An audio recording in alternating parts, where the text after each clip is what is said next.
In this world, there's two kinds of people, my friend. Those with loaded guns, and those who dig. Broadcasting from a Montana wilderness fortress at the headwaters of the Missouri, this is Matt Christiansen Live.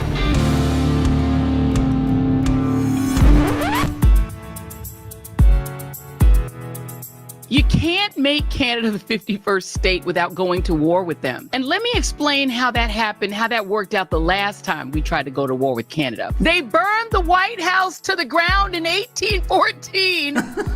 Ooh, don't do it. Please don't do it. And won the war. Oh my God! Canada beat us in the War of 1812. They probably like their chances against us. We're not going to beat them in a war because we have never been able to do that. Shut up, bitch! We don't have enough troops to occupy. They are a country of 39 million people who have about as many guns per capita as we do. We gonna lose. I doubt it. You are fake news. Oh, girl, baby girl, don't even play. Very fake news. I've become friends with school shooters. I will eat your ass! That's a big game, man. I'll do it! Do you want the boogaloo? Because that's how you get the boogaloo, okay, folks? Look at this fat dude. Jeez. All right, America, go to the YouTube right now. Skag free, whoever he is. Dude, Matt straight up sucks. How dare you? All right, go. In 5, 4, 3. I can't do it. We'll do it live. Fuck it, we'll do it live. Hello and welcome to the show. This is Matt Christiansen Live for Sunday, March 23rd, 2025. Thank you for tuning in. Sitting shotgun tonight is our friend Joshy Boy, making his Sunday debut. Welcome back, my friend. Hey, what's up, y'all? Great guest tonight. Dr. Eithan Haim is a Texas surgeon who blew the whistle on child gender transitions happening at Texas Children's Hospital, despite the hospital's public claims otherwise. And the Biden DOJ was prosecuting him for supposedly violating patient privacy laws.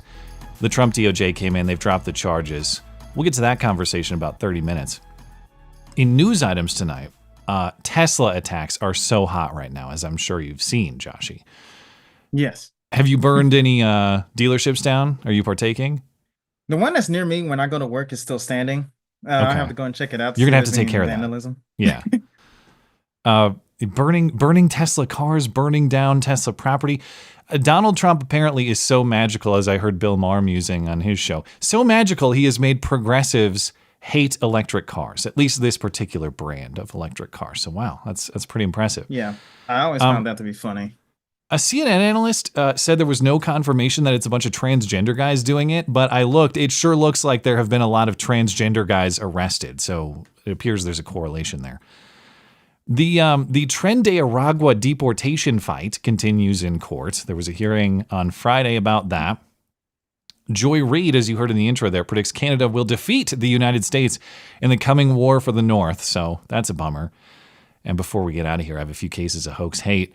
Knuckle Hunky Buck will join for his usual Sunday Super Chat appearance as well. Speaking of, hey, if you enjoy the show, please consider supporting the show. You can do that one time or recurring for as little as $1 a month over on my website, mattchristiansenmedia.com/support. Listener support is, of course, hugely appreciated, and it not only helps me sustain, it helps me pay for the people, or pay the people, rather, who make this show possible as well. mattchristiansenmedia.com/support. Linked in the description, and of course, a big thanks to those of you who do support. Got to say hello to our friendly listener-owned business for the evening as well, and that's our friends over at Hope Innovations. But this week, we have a special message from Ryan and Tessa at Hope Innovations, the brother-sister duo who run the company. They are announcing the winner of last month's Tower of Babble Super Chat Hydroponics Kit giveaway. Hello, it's Ryan and Tessa with Hope Innovations. We want to thank everybody that participated in our Tower of Babble sweepstakes, and let's just jump into it.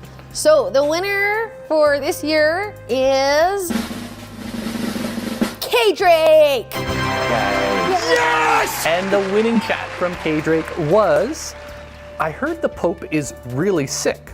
He probably caught bird flu. He is always surrounded by a bunch of cardinals. Or maybe it was monkeypox. Fantastic chat, and I really hope, K Drake, you enjoy your awesome Eden Tower that's going to be headed your way.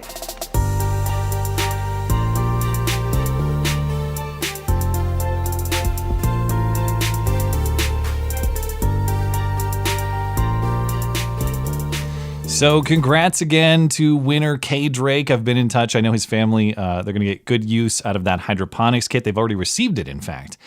Thanks again to all super chatters who support the show. And thanks to Hope Innovations for sponsoring that giveaway. Speaking of, if you'd like to pick up your very own Eden Tower hydroponics kit from Hope Innovations, you can get $200 off when you do. There's a listener exclusive link on the deals page of my website, mattchristiansenmedia.com/deals. Find the Hope Innovations section, click that link, get a deep discount on one of those hydroponics kits, and you can grow delicious, nutritious food at home, just like K Drake. No skills, no soil necessary. Not that K Drake and his family don't have skills. It's just you don't have to. That's the beauty of the system. Just drop a seed and go. mattchristiansenmedia.com/deals for all the information. And lastly, don't forget there are new merchandise options available in the website store. T-shirts, mugs, and more. And of course, when you pick up merch, not only does it help support the stream of the channel, but it supports the designers who created the graphics as well, all of whom are listeners of this show. mattchristiansenmedia.com/shop to check out those new options. Free shipping for the next 3 days as well, which is a nice bonus. But hey, hopping into the news, Joshy, I would ask you if you saw the viral video of the week, but you told me you already did. Yes, I did. Karma doesn't get much more instant than this particular case, I would say. There's some sort of dispute going on in the New York City subway between a young man in a Maga hat and a woman who didn't like that he was wearing it. And she was calling him racist, even though he's, not that non-white people can't be racist, but he's clearly not white. Yeah. He's something. So it's a white woman lecturing some kind of not white guy. Yeah. And standard practice. Yeah, of course. And he, the Maga hat guy, and a lot of the people on the train, they're denying her accusations. The train stops. He says, "Hey, this is my stop. I'm getting out of here." She makes a move to grab his hat. She chases him, and then that instant karma is received. That's why he won. That's why he won. That is why he won, because of people like you who need to stop and get him there. Bro, just like, girl, chill, bro. You're okay with that? He's a racist. I'm okay. How can I be racist? He's a racist. Okay with it. If you fucking voted for Trump, you're a racist. He's a racist. How can I be racist? No, he's not. Leave him alone. Doesn't watch the news. You realize he wants to be Democrat. I'm highly educated. Oh, are you? Then why are you wearing that hat? Everything's going up for I don't know how long. The Democrats have been running New York since who knows how long. But then Trump comes in and just fixes it. All right, well, this is my stop. I hope you enjoy the hat. Oh, she took a tackle.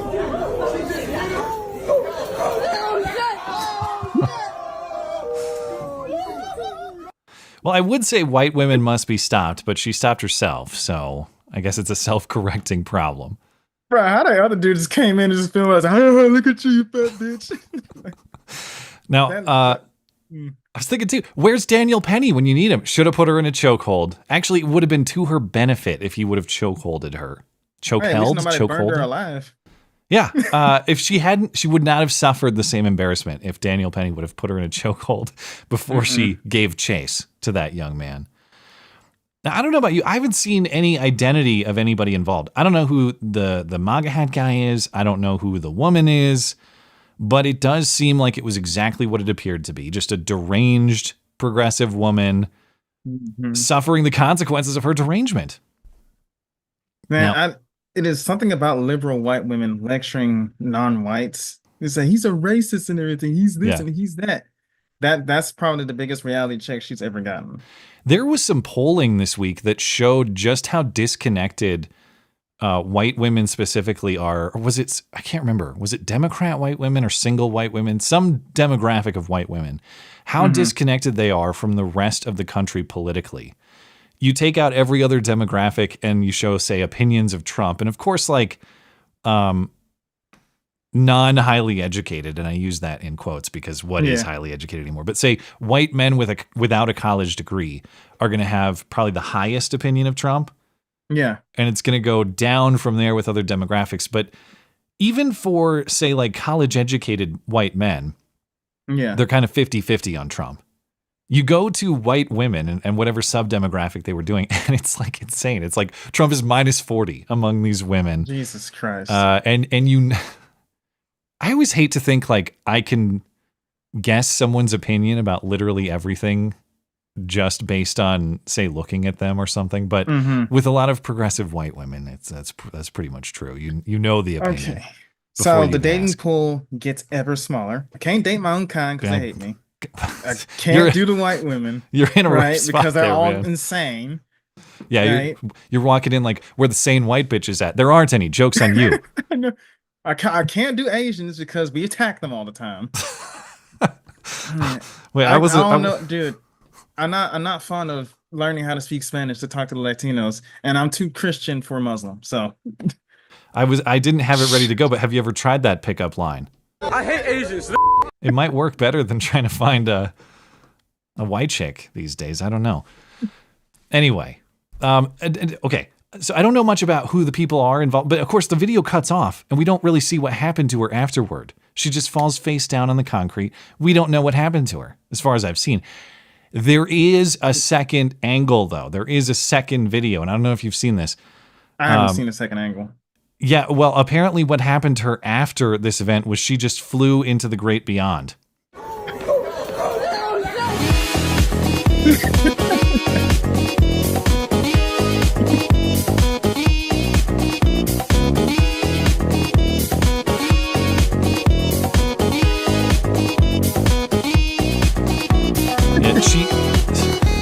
She's actually stuck on the space station now. They got those other astronauts off, but now she's up there, is what happened to her. So, oh my goodness. That edit was courtesy of Benny Johnson and the Benny Show. Well done. All right. You have any other thoughts on the MAGA hat confrontation? I just found the whole thing funny. Yeah, it's a great moment in American history. Face. Yeah. Well, recall back when the new Congress was seated. House Democrat leader Hakeem Jeffries stood before the chamber and he promised that Democrats were going to fart hard against the Trump agenda. The American dream possible. We will fight hard for the freedom to vote. I think it's fair to say they've been farting hard, but AOC apparently doesn't think so. Wait, he didn't correct himself? He did say fight hard. Yeah, I think he did. Should I listen again? You want to hear it? Yeah. Let's find out. Hold on. The American dream possible. We will fight hard for the freedom to vote. Okay, there we go. I was about to say. Is it possible that Hakeem Jeffries didn't actually slip there and farting hard is the resistance plan of the Democrat Party? The reason I ask is because Alexandria Ocasio-Cortez is believed by many to be seeking a larger leadership role in the party. A lot of speculation that she's going to be your 2028 presidential candidate for the party, and I'm here for the show. I hope it happens. But she is, be careful what I wish for, I guess, President AOC. Yes. She's going to be the vice president. She's touring with Bernie Sanders right now, and this weekend, I guess they were in Colorado. It's the Fight Oligarchy tour. But she was on stage, and she too pledged that Democrats must fart hard. We need a Democratic Party that fights harder for us too. She corrected more quickly, but still. Yeah. If it's not insurrection, it's erection. If it's not fought hard, it's fart hard. She must have been thinking about those cows. I forgot about Chuck Schumer inciting the erection. He incited the erection and we're going to fart hard. Yeah. All right. Yeah, but the thing about Democrat farting hard might actually be more appealing than their actual plans. You know, like if they just got up there and described their plan to fart hard, I would listen more seriously than I would about, say, their economic plans or their plans for climate or whatever. So please lean into it. We will fart hard. Make that a campaign ad. I mean, she's touring with Bernie Sanders of all people. Yeah, I saw some coverage on the Sunday shows this morning talking about the massive crowds that Bernie Sanders is getting, like tens of thousands of people, the biggest he's ever had. Okay, I'm not saying the crowd was small, but I am saying if Bernie Sanders is the most exciting person in your party, I'll take my chances electorally. Good luck. Brother, the guy's like, how old? He's 83. I thought he was dead. Like, I thought he died off screen or something. When did you think he died? What are you talking about? A long time ago. I just a long time ago. He just ran for president in 2020. No, wait. What, 2016? Did he run in 20? No, he ran in 2020, right? Did he? Yeah, didn't he? Yeah, he did. I remember him. Yeah, that's true. And no, yeah, he was a presidential candidate. Everybody was ready for the capitalism versus socialism thing, right? Yeah, he ran. And then they chose Joe Biden, so they kind of knocked the winds out of that sail. Yeah, because he was he? I can't remember how all that played out, but yeah. Anyway, he did run in 2020. He got paid off and just kind of dropped off the radar. The billionaires and the billionaires, but not me. It's fine when he does it. My book is a great book. It sold so well, or whatever. Where's the thing? I'm not going to be niggardly. You can say it. Jeez. But yeah, he of course he did. He did say that. I am not going to be niggardly. That was when he was mayor of Burlington, Vermont. And that was seriously like late 80s that he said that, or so. I can't remember the exact time. It was a long time ago. And you go back and watch, I don't have the video handy, but when he said that in what I think was like a debate or some sort of formal setting, he said it in front of an audience of people. I am not going to be niggardly. He's still like a million years old in the 80s. And this is their most exciting person they have. But yes, for far too long, Democrats have been farting far too softly. And so I hope that they're going to fart hard. We will fart hard. In the silent but deadly. In the coming campaign. Well, let's get into the Tesla attacks. Because speaking of Democrat aimlessness and moral degeneracy, this is the latest trend in progressive politics. Attacks on Tesla dealerships, even in some cases, just Tesla owners, like a guy who drives a Tesla. Yeah. Because apparently targeting a car company and its customers is going to make the company's CEO, Elon Musk, stop working on cutting government bloat or something like that. And the attacks have included arson, shootings, although I don't think a person has been shot yet, but someone shot at a dealership, and some other instances of aggression and violence and vandalism and all that. And as I mentioned, Elon Musk, he's so bad that finally, I guess everyone's supposed to trade in their electric car and get a big gas guzzler. It would be much better if they trade their Cybertrucks for Hummers. That would be preferable for the progressive resistance at this point. Anyway. I just find the whole thing extremely funny. They're all about climate change and protecting the environment, right? So you'll think a guy who owns an electric car company. First of all, the only thing I have against Elon Musk or Tesla is that these cars are ugly as shit.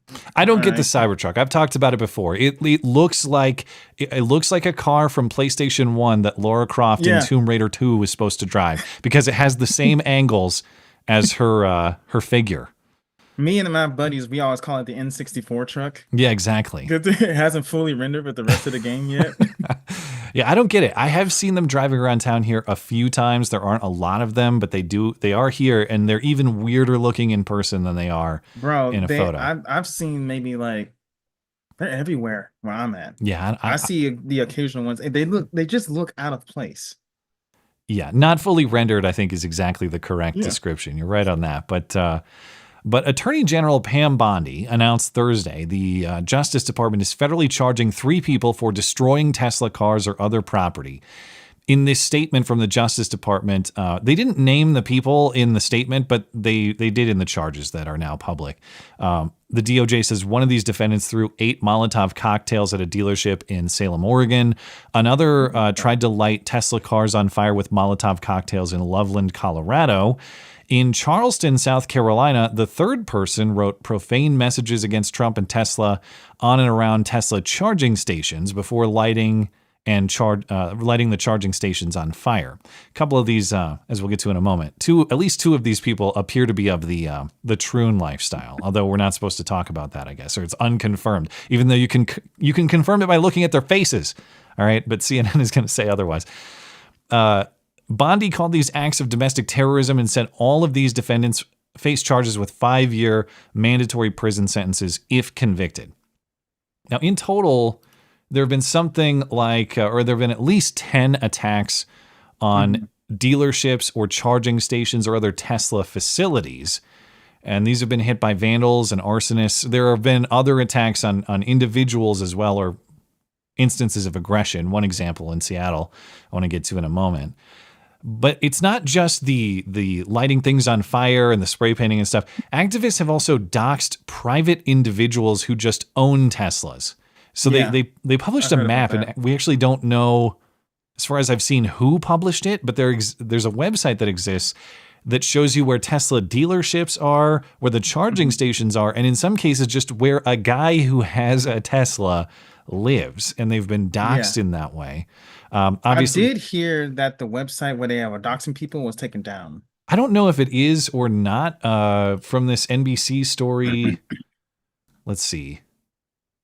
There was I can't remember where I was watching it. I think it was a random Fox News station, like Fox 11 or something I was watching on YouTube when I was looking this up, and they said that the website that had everybody's name on it was taken down. There is this website that has the map, but I don't think this is the actual doxing website. I think this is a news story. Okay. So, yeah, maybe the actual doxing site is down now. I'm not sure, but it was up before, obviously. Elon Musk said on Thursday that he believes these attacks are coordinated, like someone's organizing this, all of these people are working together. The existing charges from the Justice Department don't allege coordination. The DOJ and Pam Bondi, they say more charges are coming.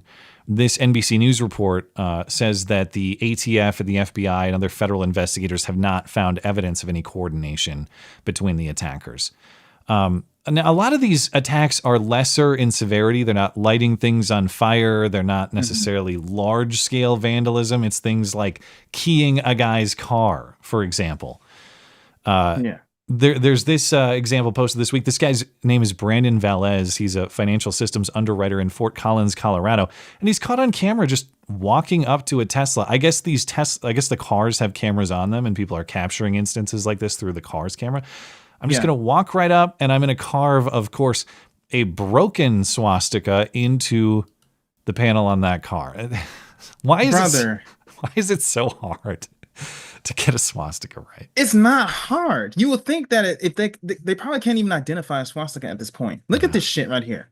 If I saw that, dude, if I just saw that scratch in a car, obviously it's a keying. Like, that's not a scratch that happens naturally. Yeah. But I'm not sure I would immediately think swastika. It's too broken. I don't know. I guess you can see it as a metaphor since he renamed it to X. It's like, oh, look, it's X. Because it's Tesla or whatever. Yeah. I don't know, man. It's just that all you got to do is basically just look at a picture of the swastika and just copy it.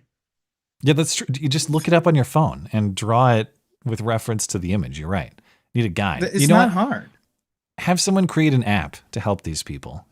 Show step by step on the phone. So do you need to key a swastika into the Tesla? This is the shape, and this is the step-by-step drawing technique. Anyway, I guess that guy was charged with misdemeanor criminal mischief.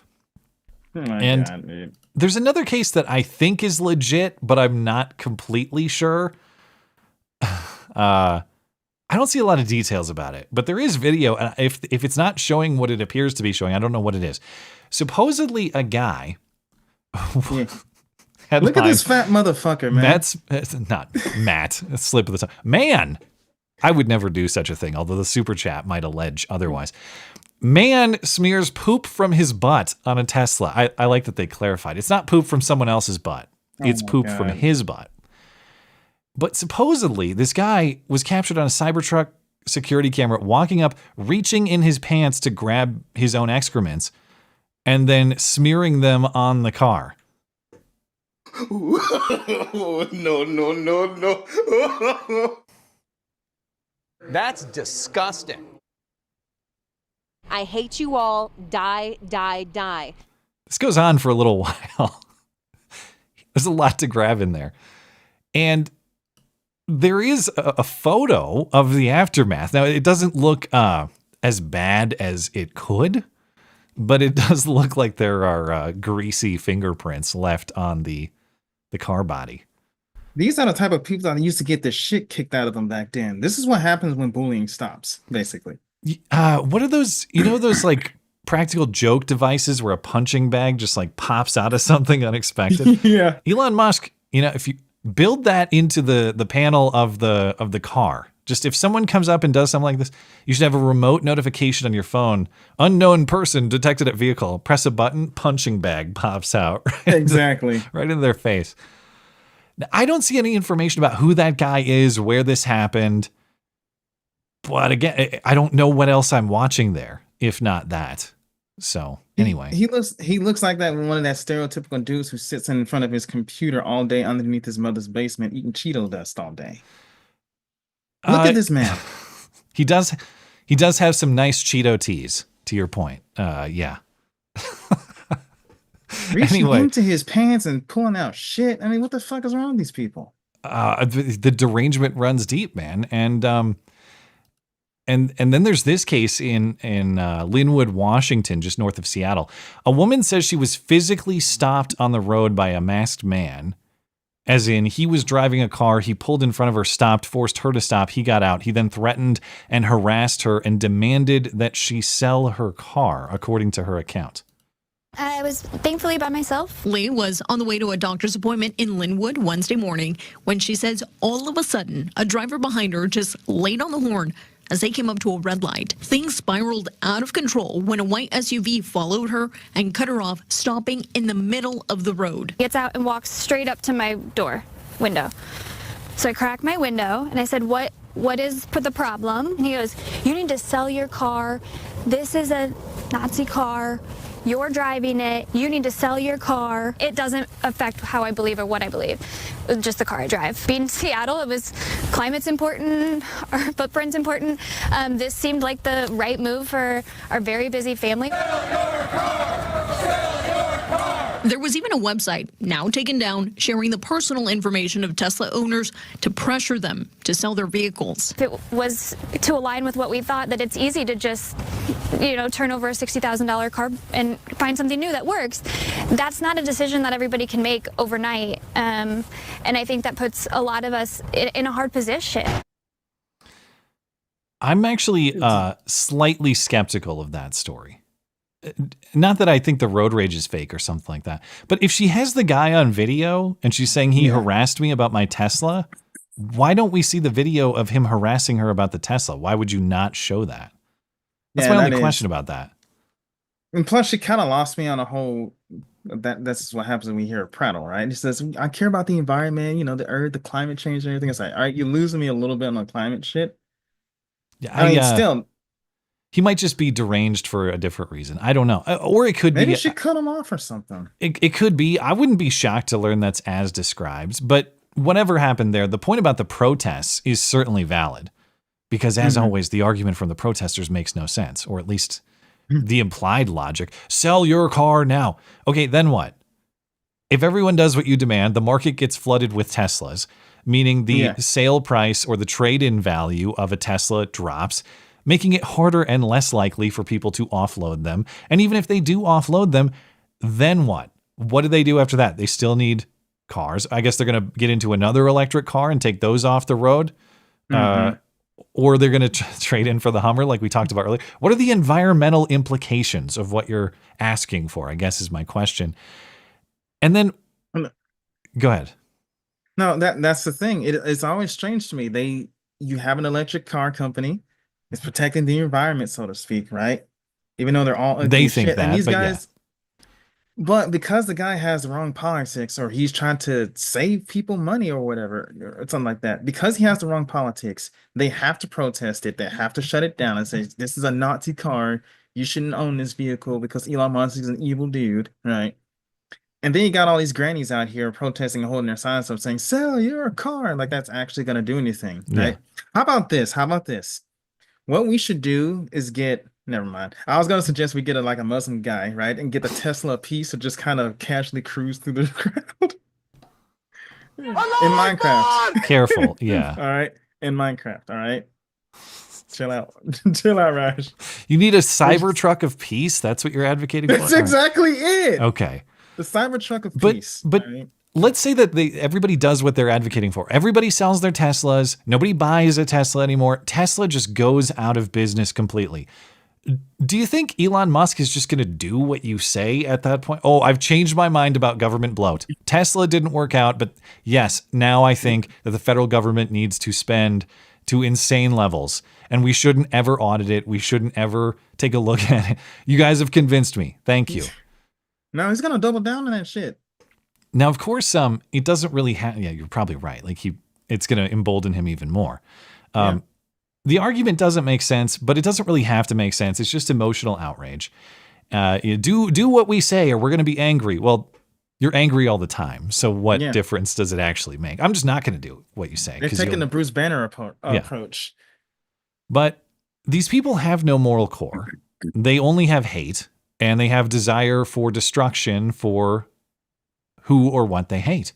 And you can see that in real time. This week on The Daily Show, on Comedy Central. This episode was hosted by Jordan Klepper. The audience clapped and cheered when they saw news reports of violent attacks on Tesla properties, apparently to the surprise of the host. They're taking to the streets or the parking lots. Tonight, the FBI and ATF now investigating multiple cases of possible arson targeting Teslas and Cybertrucks. This dramatic video shows multiple cars in flames. Police say the attacker used Molotov cocktails. It's the latest in more than a dozen instances of arson and vandalism targeting Tesla. The same suspect shot more Teslas with a gun. Tesla Cybertrucks were set on fire in Kansas City, and earlier this month, shots fired at a Tesla dealership in Oregon. Cybertrucks on fire in Seattle. Wow, you guys like petty acts of domestic terrorism, huh? Okay, these people have no principles. They only have enemies. And if someone is my enemy, anything is fine. Anything is fair against them. Violence isn't wrong. Just depends on who you're attacking. Theft, vandalism, those things aren't wrong. Just depends on who you're attacking. If you cheer attacks on random people just because you think that they are politically opposed to you, which by the way, they probably aren't, like the dealer owner or the dealer employees are politically opposed to them, probably not, or at least not universally. But if you support attacks on people for perceived political opposition to you, you're not the good guy. You're the worst guy. Yeah, you are the worst person, actually. But they're convinced otherwise. Yeah, it's people like this, because I was trying to figure out, like earlier this weekend, I was like, why am I so mad all of a sudden? It's because of people like this, right? Don't let them rub off on you. They claim joy, but you must find joy in your life. It is your duty.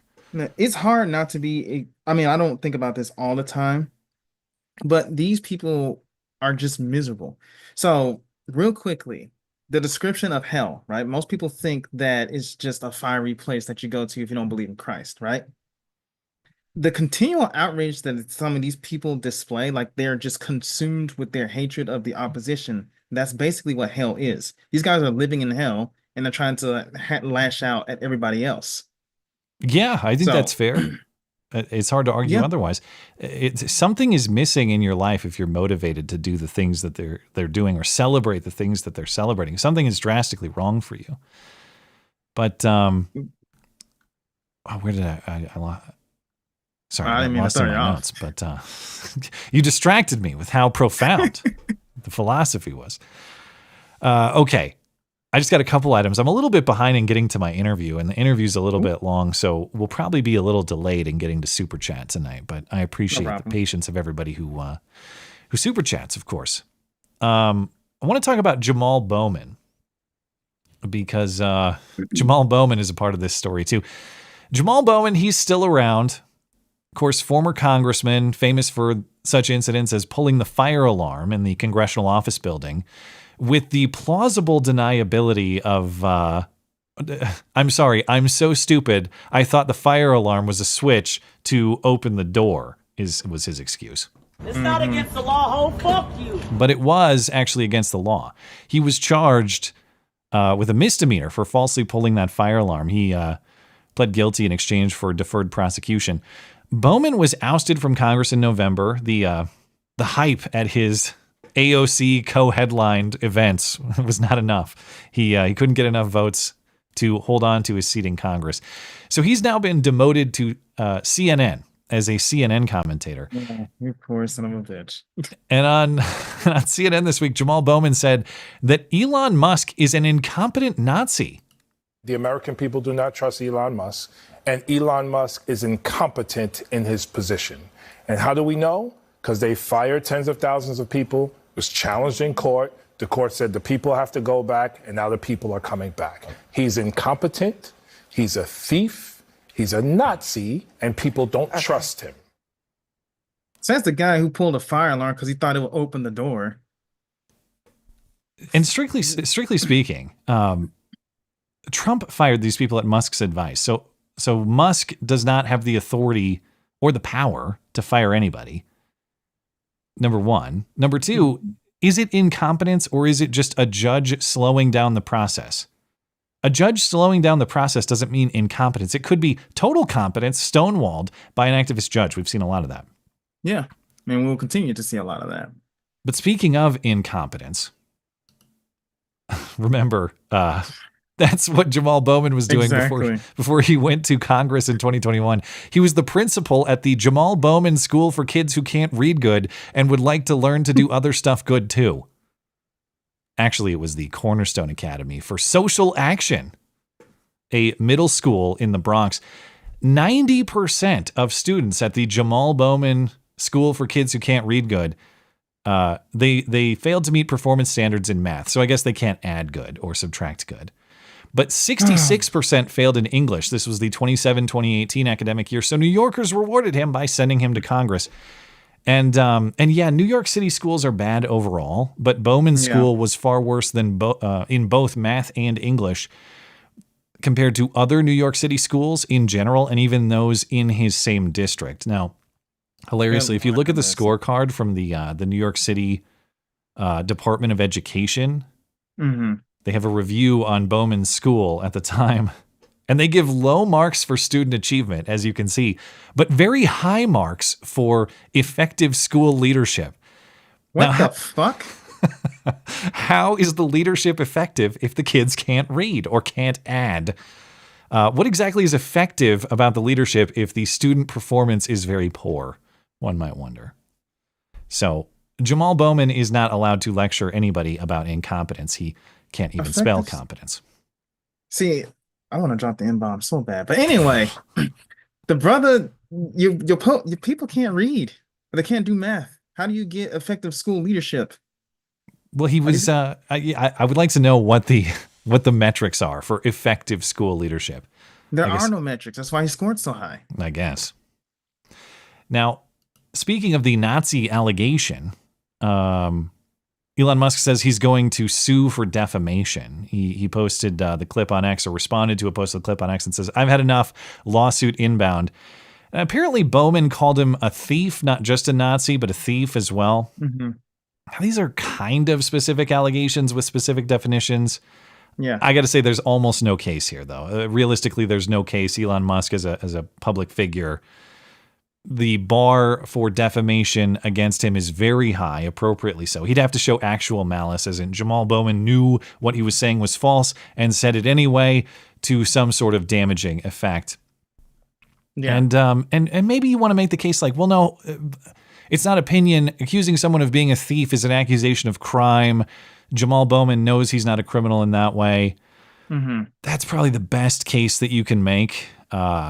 But in general, you have a right to a very stupid opinion about a public figure in this way. I don't think Elon Musk has. I don't think he's even going to bring the case, and I don't think he should, Mr. Free Speech Absolutist man. Like, Jamaal Bowman's an idiot. Don't get me wrong. Yeah.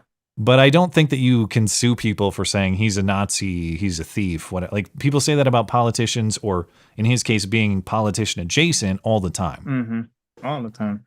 And if he did bring that lawsuit, it would backfire on him as a person. I'm the champion of free speech, unless somebody makes fun of me, because then he'll be taking your tactics from the left side. Well, fight fire with fire. Fight fire from the Tesla dealership with metaphorical fire in Minecraft at their places of business would be the counter argument. Anyway, lastly, Elon Musk also implied that the Tesla attacks are coming from transgender people. He quote tweeted a few things. Nancy Mace tweet saying it's not Tesla's fault that you're trans. He also quote tweeted another tweet claiming that transgender people commit a large amount of sexual violence and offenses. Now, this chart that he tweeted, it does have sources cited.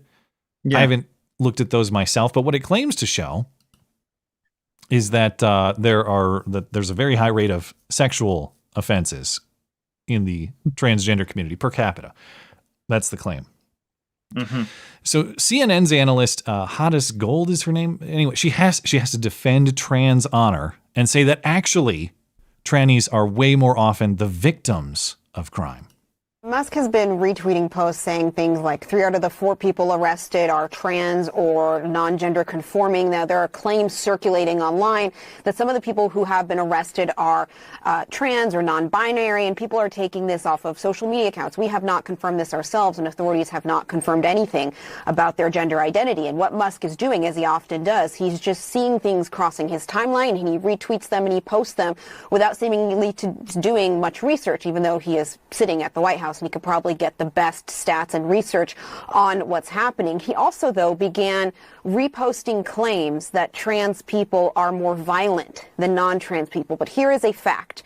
Trans people are more than 4 times as likely to be victims of violent crime. Yeah, just ask all the black dudes who got a fraudulent employee. I believe that. Right. Source not cited from her. Where and she's I thought you getting... were joking about the name Hottest Gold, right? Then I saw it and I was like, sounds like a stage name. It does kind of, yeah. Now, even if her claim is accurate, like, oh, transgender people are 4 times more likely to be the victims of crime, it sounds like a variation of the claim, well, black people are more likely to be the victims of crime, right? And who's doing the crime would be the question. Because it could be true. But who's doing the crime? Now, it might be the defrauded people like you're talking about, or maybe it could be other trannies. I know it's anecdotal, but I've been following this case out of New York, this Sam Nordquist case, where a bunch of rainbow people tortured and murdered a transgender identified woman for reasons still unexplained. That's a transgender victim of crime. Is it because a hateful straight white guy on the street said, hey, a tranny, let's beat her ass and kill her? No, it's trans on trans violence. Okay. Yeah. That I think could be a factor in what she's talking about. But whatever she's talking about, there's zero chance that it is just normal people who hate transgender people so much that they just attack them on sight and victimize them that way. If they are victims at higher rates, and they may be, I would bet everything I have that a lot of it is explained by the fact that they hang out with really sketchy, mentally unwell people, often like themselves. I mean, I don't know what to say to that. It does sound like this being coordinated by tranny people, because it's either left-wing people or tranny people. But well, that's the thing. I didn't even address the main point, which is, are they in fact transgender people doing the attacks? Oh, it hasn't been confirmed. Nobody knows. He's retweeting unsubstantiated claims. Really? Because we know that several of them are transgender. Here's a news report on the Loveland, Colorado case. Check out Lucy, who committed that attack. This Tesla storefront was vandalized multiple times with Molotov cocktails and anti-Elon Musk graffiti. Lucy Grace Nelson, a transgender woman, now faces federal and state charges for the Colorado incidents. Dealers in some cities are also being protested. And my God, man. Okay, I think that's also Lucy. Or that might be a different one. But there's Lucy. Brother. And then there's Aaron. Aaron is in Buffalo Grove, Illinois, charged with vandalism at a Tesla dealership. Clearly a guy. This, I believe, is the Salem, Oregon guy. Salem, Oregon guy is Adam Lansky, but according to Andy No, also goes by Allison Tesla. So, yeah, I mean, what a conspiracy theory. What is Elon Musk talking about? The amount of trannies involved in what is a relatively small amount of attacks is shocking, actually. It's not one, it's multiple. And we're talking about, again, like a dozen instances of arson or vandalism. This is massive transgender overrepresentation in these attacks. So for CNN to deny it or explain it away or act like there's no proof, that is absolute malpractice. Just total denial of the facts. Isn't that against the law? Putting a lie like that? Please don't show that picture no more. All right. I'll get these off the screen. I'm sorry to subject you to this. Anyway. Look, man, I can't look at stuff just like, one more. oh my God. I can't look at stuff like that when I'm eating, man. I just lose my appetite when I see that shit. All right. I got to get to my interview. Anything else you want to mention before we take a little break here? What? No, man. Why are they just so fucking ugly? Can't they? Would it really? Well, because they're trying to just deny reality. It has that effect. It wouldn't kill them to try to look pretty. That's all I'm saying. A lot of things kill them, it turns out, statistically. So I wouldn't be so confident in that prediction. The only thing that isn't killing them right now are the Arabs in the Middle East. But anyway. Well, I bet they do. It's just we don't often see it in action. Anyway. Well, they're starting to run out of rooftops to throw the gays off of. Quick, build more. All right. Anyway, my guest tonight is Dr. Eithan Haim. Dr. Haim in 2023 blew the whistle on Texas Children's Hospital in Houston. The hospital was claiming publicly not to do child gender transitions, but Dr. Haim became aware that they very clearly were, and so he provided anonymized information to prove it to Christopher Rufo, and then Biden's Justice Department tried to prosecute him for violating patient privacy laws, even though he didn't. Dr. Haim faced years in prison for this, but the new DOJ dropped the case against him in January. His story was also featured recently by Catherine Herridge on X. That's a great piece. I posted a video about his case a few weeks back, and I'm glad to have him on to talk about his story. Dr. Haim could not join live, so we pre-recorded, and as you can imagine, this is a big story to talk about, a lot of details. This story is several years in the making now, so the segment's about 40 minutes. I will be back for Super Chat after that. I appreciate your patience, everybody. I will see you on the other side.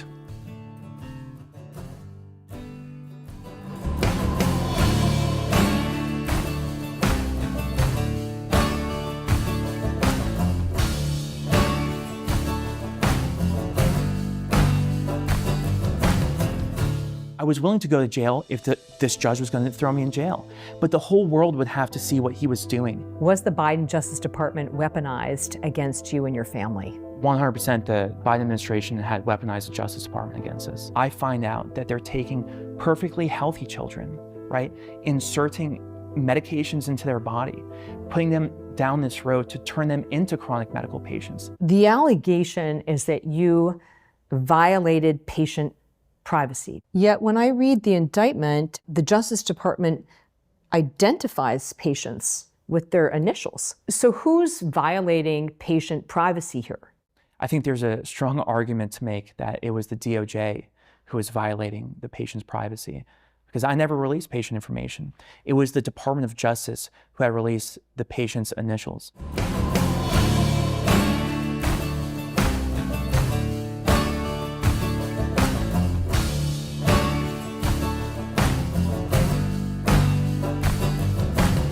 Welcome back. I am pleased to host my guest for the evening. Eithan Haim is a medical doctor who was facing prosecution from the Biden Justice Department for blowing the whistle on transgender procedures for minors at Texas Children's Hospital in 2023. Charges of violating patient privacy laws were dropped in January after Trump took office. Dr. Haim, thank you for making time for me. Yeah, thank you. It's a privilege to be here. So before we get into your whistleblowing and why the Justice Department came after you and why they gave up the case, this all happened at Texas Children's Hospital in Houston, which is the largest children's hospital in the country. Can you give us a sense of just your background and how you ended up at Texas Children's? Yeah, and it's actually the biggest in the world. It's by like 300 beds. So it's like, I think it's 900 beds, and then the next one's like 600, the University of Pennsylvania CHOP. So it's huge. I mean, it's a massive facility. But in terms of my background, I grew up in Florida. I have a brother and a sister, two parents, very close with them. My dad's a doctor. He's a pulmonologist. And when I was growing up, I would always see people coming up to my dad in like supermarkets or, anywhere we would go out, and, they would, have this type of relationship, like this relationship with my dad, because he was their doctor, that was like nothing else. And I would see how much, you know, he meant to them, because, you know, he had taken care of them during, you know, a really, really tough time in their life. And, you know, I wanted the same thing for myself, because I saw how much meaning he got from his profession. So I went to undergrad at the University of South Florida, and then medical school at Florida Atlantic University. And, you know, after medical school, you have your MD, but you have to go into your specialty training. So that can be anywhere from 3 to 7 years. So I was going into general surgery, which is a 5-year program. And I was accepted into Baylor College of Medicine in Houston, Texas, which is, you know, one of the best general surgery programs in the country, because, you know, it's affiliated with these amazing hospitals. You have the VA, which is one of the biggest in the countries, Baylor St. Luke's, a really great, you know, tertiary care center, Ben Taub, which is the, you know, Gun and Knife Club, the trauma hospital, and then Texas Children's, which is, you know, a really spectacular children's hospital where, you know, we're able to do, you know, some of the most uncommon surgeries in the field. So you're doing a residency in surgery at Texas Children's, and around the same time, this transgender procedure stuff for minors becomes politically controversial in Texas. You had the AG and the governor saying, we consider this child abuse under Texas law. And then the hospital comes out and says, in light of that, we're not doing that stuff anymore. Is that correct in how that all played out? Yeah. Yes. And I was rotating at TCH during that time, and the adjoining hospital, Baylor St. Luke's, which are 2 different hospital systems, but they're connected by a bridge. The doctors working at both hospitals are Baylor College of Medicine, which is the program I was at. And I actually didn't even find out about that statement until like a couple of months later, because, you know, I was kind of waking up to the whole transgender medical controversy. I mean, I always knew it as a fringe issue, but after COVID, after 2020, I mean, it just got completely out of control, like proliferated, I mean, across the whole country, into every children's hospital, became algorithmic with how they were treating these kids. And, you know, I would watch these videos from Libs of TikTok and other, you know, people on social media. I didn't believe it at first. It took me like a year and a half to really believe that this was happening, because it was just simply too morbid to believe it was true. But in, you know, a couple months after March, I think it might have been June, you know, one of my co-residents comes up to me and tells me that, like, hey, you know, I just implanted this puberty blocking device in some, like, you know, 12-year-old kid, you know, someone who believes, you know, he's a girl. And the resident told me that, like, the social situation was a complete nightmare, that this kid, it was recorded in the note that the kid was positive he wanted to have more surgery, that he wanted to live the rest of his life as the opposite sex, was confident that he never wanted to have children, that and both of his parents were transgender, you know, another sibling was transgender, but then the house was being run by the you know, a younger sibling.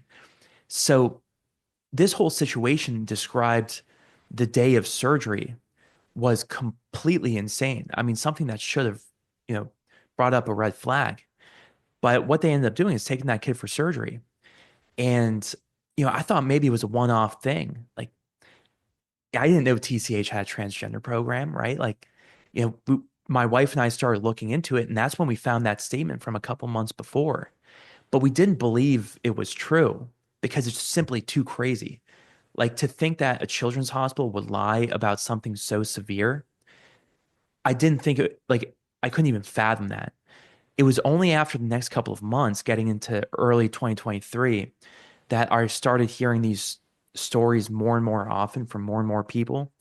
But then the directors of the transgender program, which supposedly didn't exist, were then speaking at the hospital's most prestigious lecture series, right? Which means that it's an institutional-wide priority.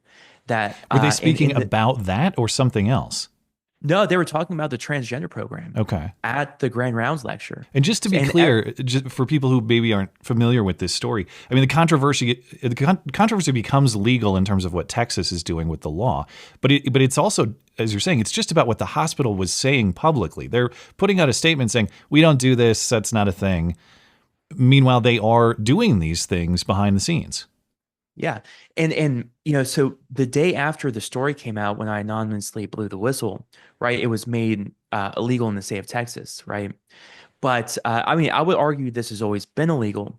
But really, even if you take the most stringent view, this should never happen at Children's Hospital. There's nothing a doctor does behind closed doors, right, to a patient that they should not be willing to tell publicly. If they feel the need to conceal it, then you can guarantee there's something really wrong going on. And that's exactly what was happening. They knew they couldn't defend it, right? I knew the surgeon who was doing these procedures. I mean, she's one of the most brilliant surgeons there is, right? Like, really smart. I've done probably over 100 surgeries with her. The fact that she was unable to defend this publicly goes to show how much of a problem this is. I notice in the news coverage that I read, because you say, you know, I blew the whistle. We'll get to what that means in a moment. But you're a doctor who calls himself a whistleblower. You're not a whistleblower. You're a guy who says he blew the whistle. You see that Haim, a self-described whistleblower, a Texas doctor who called himself a whistleblower. I don't know that I've read language like that in any other story, where it's like he claims to be, but not really, is the implication. Yeah, and it's pretty remarkable because every hit piece written, it's written like that. It's almost like these videos of the Democratic senators, you know, all giving the same, you know, spiel on like their good money in script writing these days, I guess. I should get into it. Yeah. But you know, the one thing that a lot of people don't know, because we were saving it for trial, because it was going to be, you know, part of the evidence we presented, was I was a whistleblower for the Attorney General's office of Texas. I mean, I worked with them to help their investigation. Yeah. Like, by definition, I was a whistleblower, and we were going to have judges and people from the AG's office testify to that in trial.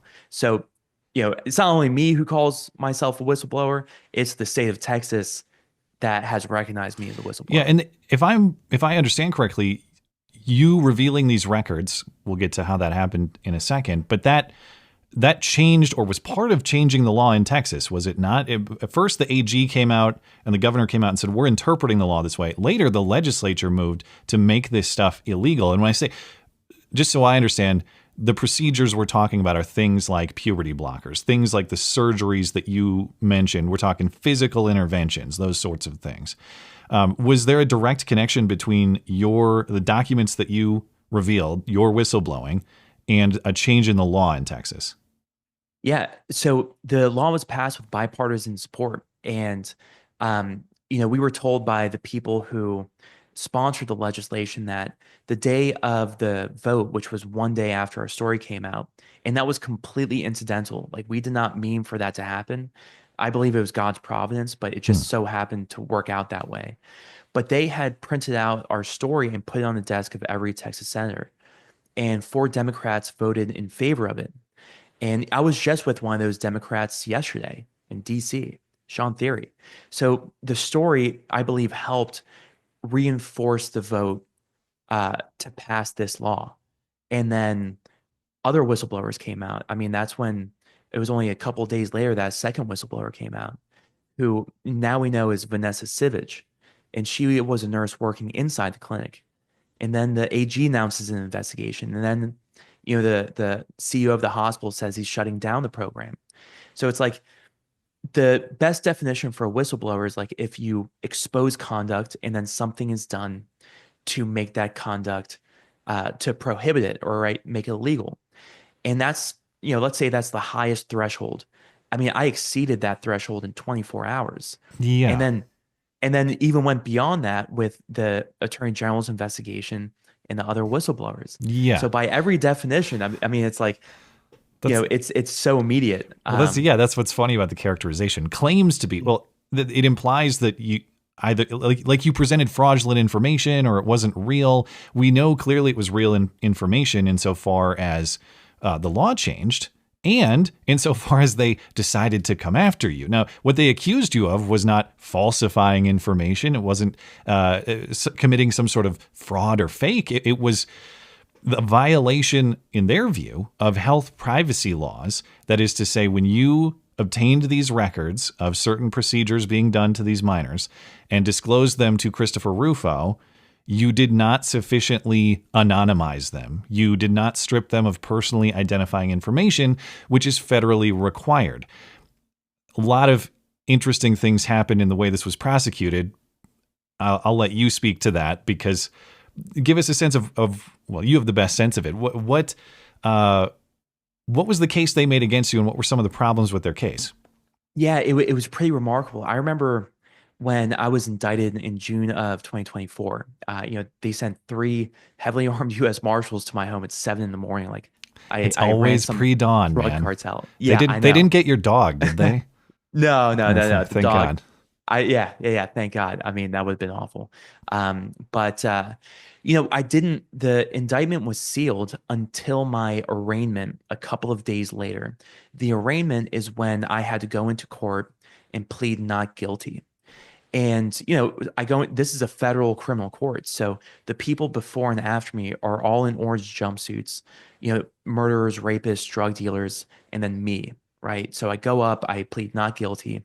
But that was the first day I read the indictment and the story they were putting forward about what they were charging me with.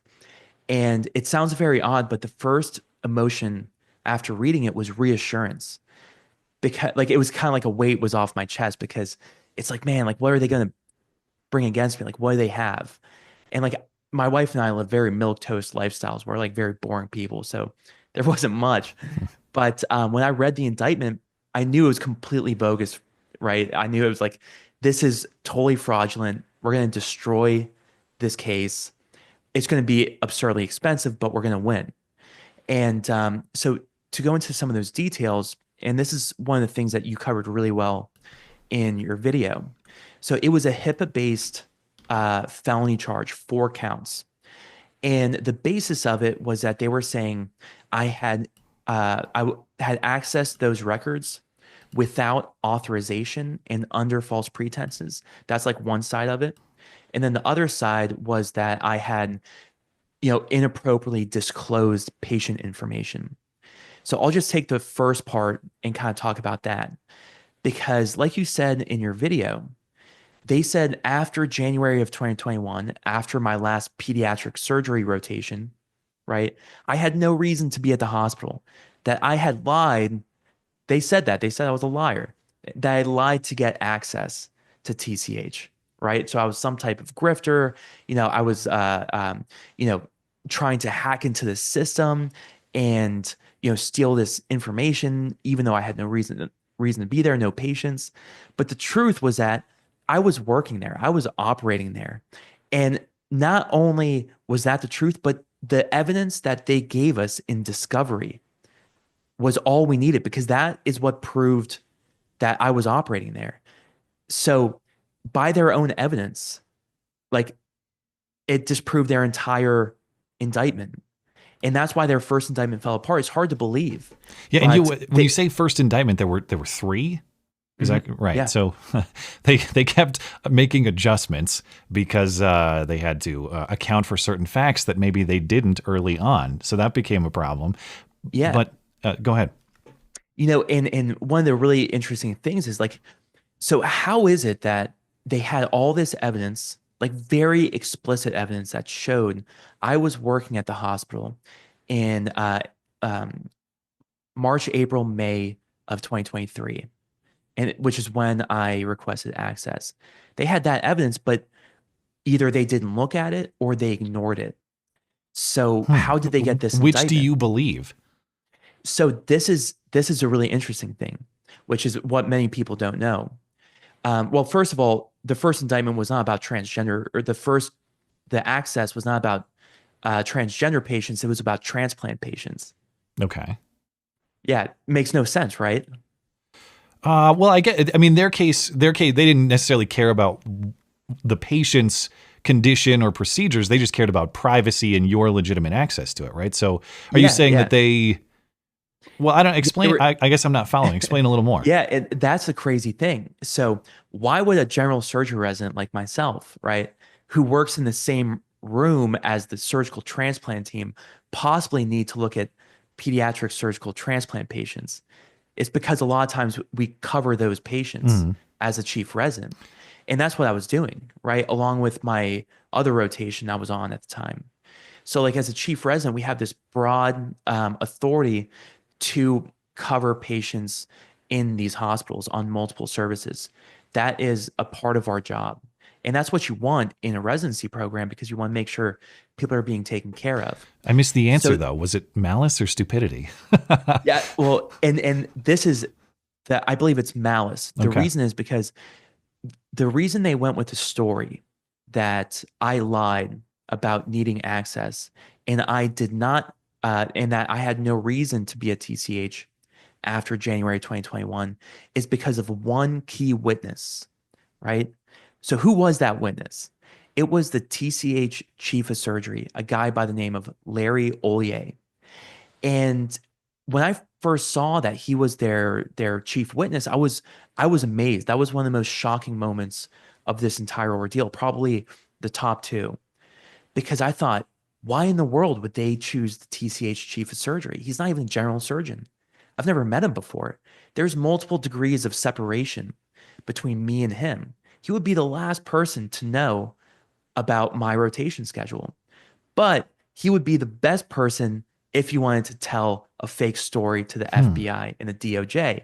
And would he have, and I'm just, theorizing here. I'm not stating any facts. I'm just stating what I got to be personally careful. think. They're going to come knocking again, and they will get your dog this time. You know? Oh, no. Well, this is going to be pursued one way or another because this is the TCH chief of surgery. Why would they choose him? Well, he's on the board of TCH, right? So he has a financial interest in the hospital, but also his wife just so happens to be a radical transgender activist. Oh, okay. Right? Who was on stage at with Kamala Harris during her rally with the Democrats. And is it any wonder that they chose the perfect witness to give them evidence that was completely untrue? And that's hard to look past. Had they know that, and they knew, well, I believe that they probably knew he was going to be the best witness because of the lead prosecutor's conflicts of interest. Because that's right. Yeah. Yeah. Because that's when, I had discovered that the lead prosecutor, you couldn't throw a tennis ball at her Thanksgiving dinner without hitting a TCH board member, a major donor, or a CEO who has a business with one of the hospitals under the Baylor College of Medicine or TCH Academic Consortium. And that was never disclosed. Your team discovered that. I discovered it. Yeah. Okay. Yeah. It was. I was up for like 5 days pulling on that thread. Well, I couldn't believe it. This is the thing. I don't. I got to hear a little bit from your wife in the Catherine Herridge interview, and she, as far as I understand, she's a lawyer, right? Or wanted to be a federal prosecutor. prosecutor. Okay. So she She is. Yeah. So she's in this. This is why I have a hard time believing that you guys would have been really loose with records or not aware of federal health privacy laws or something like that. Clearly you knew what you were doing, and I'm sure you took the necessary precautions. That's why it's kind of funny to listen to that interview and watch you guys dancing around the federal prosecutors coming after you. It's like, joke's on you. She's one too, and seems pretty knowledgeable about the topics. Yeah, and because for them to bring this case, right, it's like the show is part of the strategy. They bring me into a federal courtroom with a bunch of other people dressed in orange jumpsuits, murderers, drug dealers. And I have to go up there. They have to read the possible sentence, 10 years in prison. They never believed I was going to fight back in this case. It makes perfect sense for them to bring this case, right? Get me to plead to something that never happened. And they get their big win. They get elevated within the Democratic, empire of lies, right? So, but the one, wrench in their plan was that they just messed with the wrong people. That, because we looked, my wife, I mean, she's a brilliant lawyer. She went to Columbia Law School. She's like really smart. And so she looked at everything before. We knew that there was nothing illegal about anything I was doing. I mean, this is the same information that hospitals give to like news stations about like public health issues, like influenza or COVID, right? Yeah, They we give have the cases same of X, basic Y, and Z. Yeah. Yeah. This date, this age, same thing. Yeah. I mean, it's not a HIPAA violation, right? But they turned this one into one, but they had to do it by lying. And then with time, after their first indictment fell apart, because of us revealing and them discovering that their own evidence disproved all of their allegations, that's when they went to the second indictment and changed that key language. So they had disclose in the first indictment, and that's like operationally valid language for HIPAA. It's in the statute. And then they moved to, they just took it out. No more disclose. Yeah, if I recall, the first time they said you and Rufo had revealed HIPAA protected information, which is a very specific term and would be a violation of the law if true. And then the second time around, it was something like patient information or something more generic. And it's like, I mean, if it's not HIPAA protected, then what are you accusing him of doing? And we never got an answer to that because it didn't go to trial. So yeah, it's so like you're one of the very, very few people who picked that up, because the language went from legally operational to legally meaningless. Yeah. HIPAA protected patient information in the first indictment, like that's a crime. Patient information, that's meaningless. That doesn't mean anything. And then they went from TCH and its patients to TCH and its physicians. Yes, that was interesting too. The flip of, because this federal law is designed to protect patient privacy. It is not designed to protect providers like the hospital or the doctors. And yet that's the way they were applying it. Like you had harmed the providers that are Texas Children's and your fellow physicians. And that's what their case was, essentially. They were saying that they were using the pretext of HIPAA to grant privacy to hospitals and doctors. But intuitively, we all know, right? There's nothing doctors should do in a hospital that they're unwilling to defend publicly. And even, I was anonymous for the first 6 months after the feds came to my home because I never wanted to take my story public. It was only the conduct of the lead prosecutor, the one with all the conflicts, Tina Ansari. It was only what she said to my attorneys during those 6 months that compelled me to go public.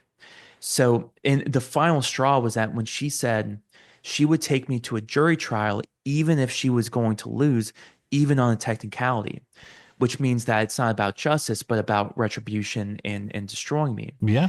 And all of this is written, my attorneys wrote this in a letter to Congress, by the way. So this is like codified. They put their careers online. But the other thing that she told us, my attorneys, is that the real victims, right, are the doctors in the hospital. Like she told us this before the indictment even came out. Yeah. So it's like everything was perfectly consistent with what she was telling us during those 6 months when I was anonymous. Yeah. I don't have any detailed knowledge of HIPAA prosecutions. I'm assuming your family probably does, given your professions. I've never heard of an attempted application in that way. Have you?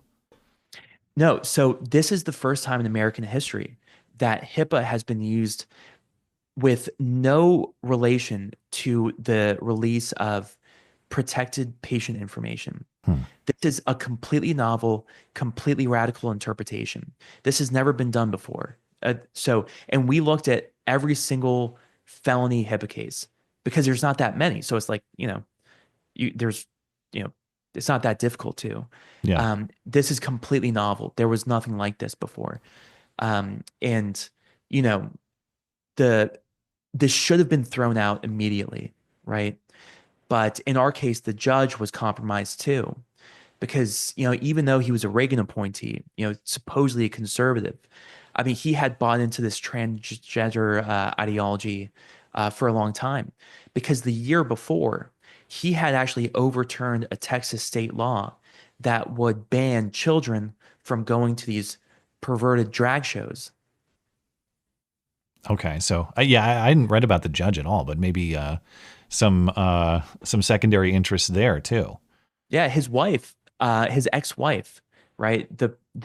She's a famous pediatric ophthalmologist, and Judge Hittner, the judge in my case, his children receive money from the trust fund of the wife, right? Okay. And these are all publicly available legal documents because there was a big civil battle between the children. And so the wife actually trained at Baylor College of Medicine and TCH. She has contracts with TCH. She's listed on their insurance plans. What you're describing here sounds like a malicious prosecution, potentially. And really everybody involved seems to have moved on. You had the U.S. attorney for that district is now out. He resigned right before Trump took office. The lead prosecutor, Tina Ansari, I couldn't tell what exactly she's doing. It looks to me like she moved on to Harris County DA, but maybe not. I don't know. Yeah, actually, I saw that. I've been following that LinkedIn profile for a long time. I think it may not be real. Okay. As far as I know, she's still a federal prosecutor. Okay, so my question is, do you have any recourse against these people if you believe it was malicious? So to bring a malicious prosecution against the government, the court that it has to go through is the same judge. So there's no point. It's like a whole lot of squeeze, not a lot of juice. Yeah. We're $1 million in the hole. We don't have any money. So like we couldn't even pursue it if we wanted to because the judge is corrupt. He's not going to do anything, right? He was an instrumental component of the corruption. He was the necessary factor to allow it to get as far as it did. I mean, he was the one who threatened to send me to jail for criticizing the government with a gag order. I mean, he instituted a de facto gag order, and the day before the case was dismissed, this is the craziest part of the story.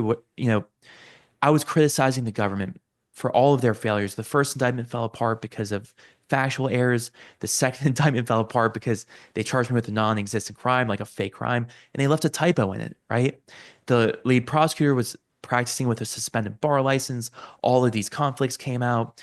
These people were a complete mess. So it's like much deserving criticism, of course. That's my right to criticize the government. So the day of the third indictment, the day it comes out, they also file a gag order. And their main argument was that, like cyberbullying and threats, like they were worried that I was saying mean things about him. It was crazy. Against them? Yeah. It says it in the motion. It says cyberbullying in their motion. The hospital's privacy rights were violated and the judge was bullied online. Okay. Or the federal prosecutors. Yeah. Oh, it was them. It wasn't even the judge. Okay. Yeah. And so he said, I'm not going to grant it. I'm not going to deny it. It's going to be an open threat. Right, just avoid similar conduct, and the reason is because if he grants it, he's gonna turn into the embarrassment of the legal world, because it's gonna be overturned on appeal, and but he knows we couldn't do it. We couldn't do it anyway, so he just threatens to send me to jail. So for the next month and a half, that was in early December. Next month and a half, January 22nd, after the inauguration, I speak out again, right, because they were escalating the case even despite Trump's executive orders. So I was like, there's nothing we can do legally for redress. So I have to speak out and use my First Amendment to defend myself. And what the judge was going to do, what I heard on the evening of the 23rd, the day before the case was dismissed, was that the trial is going to be moved up to Monday, a month early, right?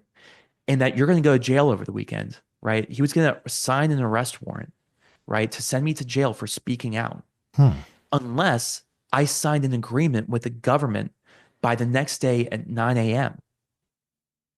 So I was being extorted in order to make this case go away in a favorable manner towards the DOJ and the judge. And this timeline is what are the dates on this as far as when Trump and the new DOJ come into office? This is before or after? Or right around that time? After. Yeah. Okay, so like post-inauguration, but there's a lot of people on the way out and maybe they're throwing stuff at the wall or whatever they're doing. Yeah. Like behind the scenes, after January 20th, the DOJ was escalating this case towards trial. And for us, that's a big deal because $1 million in the hole every single day fighting this legal battle is tens of thousands, hundreds of thousands of dollars. This thing needed to go away immediately because it's bogus from the beginning. But they're just bleeding us dry. They're inflicting the most pain possible. So like my lawyers, they were brilliant lawyers, but there was nothing they could do to argue sense into either the DOJ or the judge. So that's why I had to speak out. And that really upset the judge because, because I said on X, he was running a kangaroo court, which was completely true. Oh, so that was the bullying. You incited the mob. Yeah. The X mob. Yeah. All right. Yeah. And because of that, he threatened to send me to jail, move the trial up a month to that following Monday. And then unless I signed an agreement with the government by the next morning, January 24th by 9 a.m. And that evening, I did sign an agreement that I would never have signed. It was a pretrial diversion. And granted, I was going to violate every component of that agreement because it was signed under duress. But I just wanted my lawyers to have something in hand by the next morning at 9 a.m. Because otherwise, I was being told that the judge was going to sign an arrest warrant, right? And it was that evening on the 23rd that like things really started to like devolve into complete chaos. I mean, like my wife and I, we were totally cool. Like I was ready to go to jail. We were ready for it. But everyone else were freaking out. Like we were cool. Everyone else was freaking out. But, that's when Josh Hawley got involved, a bunch of other politicians, a bunch of people who knew the administration, DOJ.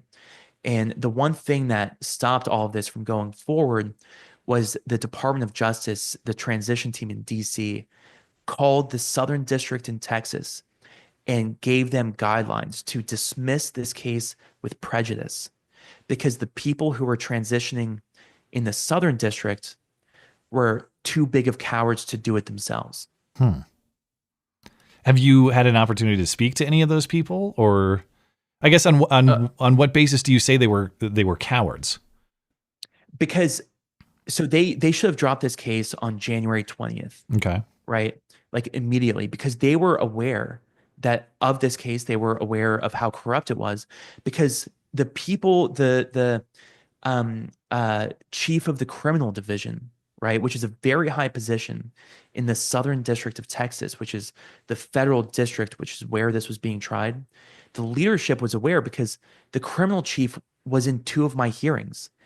The case went so haywire the previous 2 months, the judge ordered the criminal chief to come into the hearings physically, which has never been heard of before. And like 3 of my attorneys were DOJ prosecutors. A judge had never ordered a criminal chief to go into the hearing about like a motion to dismiss or a gag order, because it was so atypical. It was and it was very embarrassing for the prosecutor, Tina Ansari, because it's like, you're screwing up this case so bad. We have to call in your boss to make sure they're aware of what's going on. Because another of the really corrupt components of this case is that the U.S. attorney, the very head of the Southern District, the politically appointed guy, you mentioned him, Alamdar Hamdani. Yeah. He bypassed the entire chain of command in the Southern District. And my wife, she was one who kind of told me how big of a deal this is. But there's like 3 or 4 people who you bring every single case through, right? It's not like a U.S. attorney brings a case with just an AUSA, a federal prosecutor, and cuts out every single middleman in the process. So they were hiding this from their entire chain of command. But by the end of it, they knew what was going on because they had to be in the hearings. Yeah. Okay. So these new people were still actively participating. It wasn't just like they missed what was going on amid the transition there and honest mistake type stuff. You believe it was malice still going on. Yeah. Okay. Yeah, that's my belief. In closing, I want to get some of your thoughts just about, moving on and about maybe some advice for other people who might be in a similar situation. So what's the status for you now? What are you doing now? And have you been able to build a career beyond this? Yeah. The whole time while the case has been from beginning to end, I had been operating. I work in a small county hospital in a really small town outside of Dallas. So, you know, at the height of the case was like the busiest time of my career. Like, I finished my residency in June of 2023, and then I started my new job, you know, first time as a attending, in October of 2024, October of 2023. But yeah, over the next couple of months, that first year, you know, I've done over 500 cases. So it's like that's a really busy schedule for a general surgeon. And I've just been very fortunate that the hospital I work at is supportive, and you know, the people around me are very supportive because most of them are conservatives, which is great. And then to your second question, also to finish out the first one, this is not over for me. You know, there's a lot. I mean, the people who did this have to be held accountable, and I'm not going to count on anyone else to hold them accountable.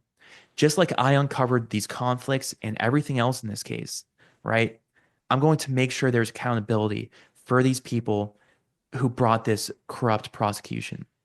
And I'm already in the process of that. That I can't talk about. It'll come out soon. Understood. If you ever want to talk about it later, you know how to email me. Yeah, go ahead. Yeah. But yeah, my second question, if someone's out there who maybe they're in the medical context or maybe something completely unrelated, but looking back, what advice would you give yourself for how to navigate this? Would you have done anything different? Would you have made adjustments? What sort of advice would you give to a potential self-described whistleblower? You know, I think that my wife and I, we had spent a long time talking about this before doing it. And we had really kind of worked this out between us, you know, gone through the calculus of like, you know, what are we willing to sacrifice if this goes haywire? And what we concluded was that we were willing to sacrifice everything. You know, was I willing to go to prison? Yes, absolutely. Because what they're doing is mutilating and sterilizing children.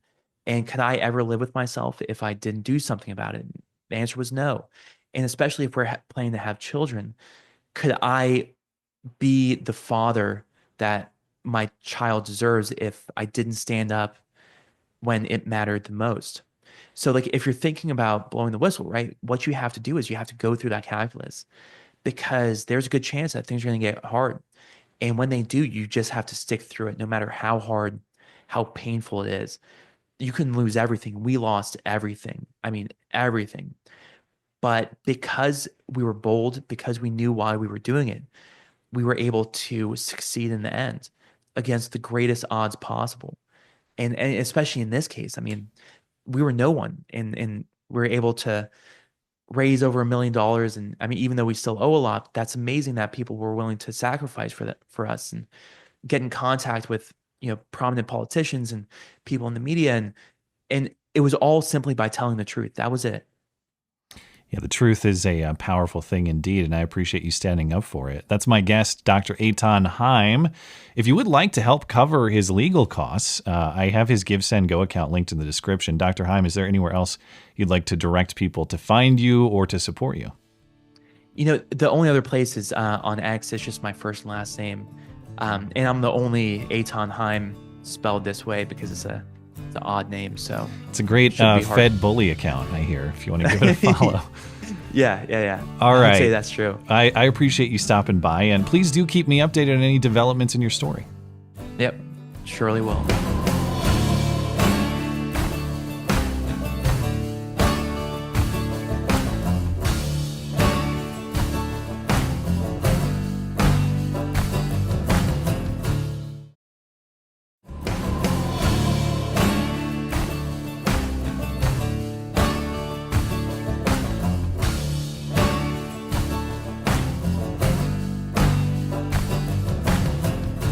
Thanks again to my guest, Dr. Eithan Haim. Find him on X at Eithan Haim, linked atop the description.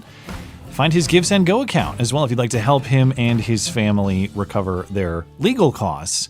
And they just had their first baby, too. So congratulations to Dr. Haim and his family. But it is that time. You guys have been very patient waiting for Super Chat, so I appreciate that. We'll get right to it. Knock, knock.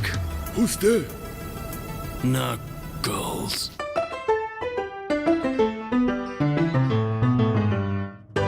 And now it's time for Super Chats with Knuckle Hunkybuck. I'm a knucklehead at times. Hello, sir. Mr. Christiansen, how you doing? I'm all right. How are you?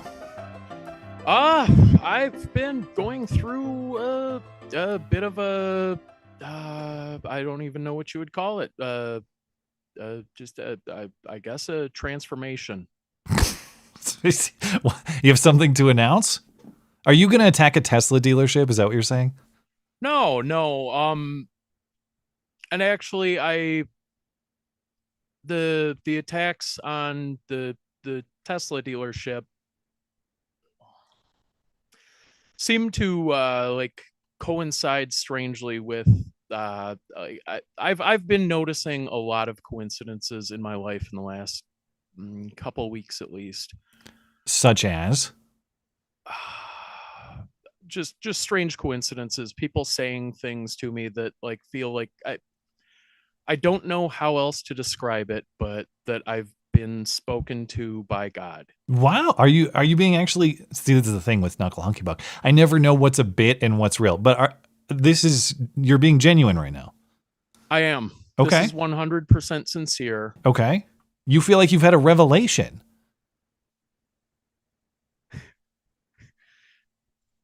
Yes, I do. Okay. Geez. Well,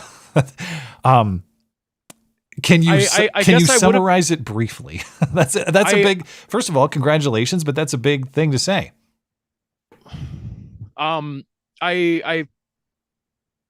actually, it's, you choose the word revelation. If I would have chosen the word myself, it would have been epiphany. Okay. But epiphany suggests that I came up with it myself. Mm-hmm. A revelation, this isn't my own brain that came up with this. God has been speaking to me. And God has been. Are you saying you've had a conversion in me. your viewpoint? Like you were a non-believer now believing, or what? God has changed my heart. Wow. Okay.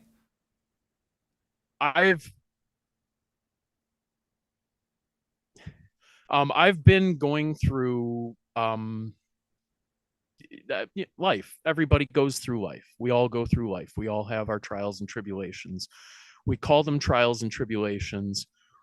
We don't realize that they actually are trials, that it actually is a test, that everything that you do matters, that the kindness you show to other people matters, that the love that you show to people, the genuine love that you show to people matters.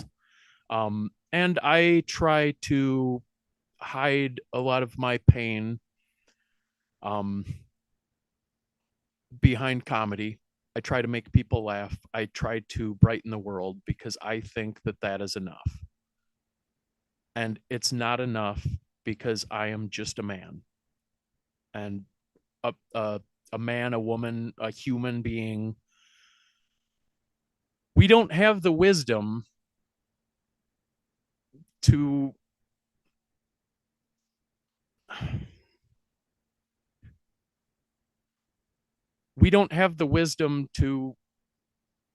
know the truth, like ourselves. We try to set up these systems of, like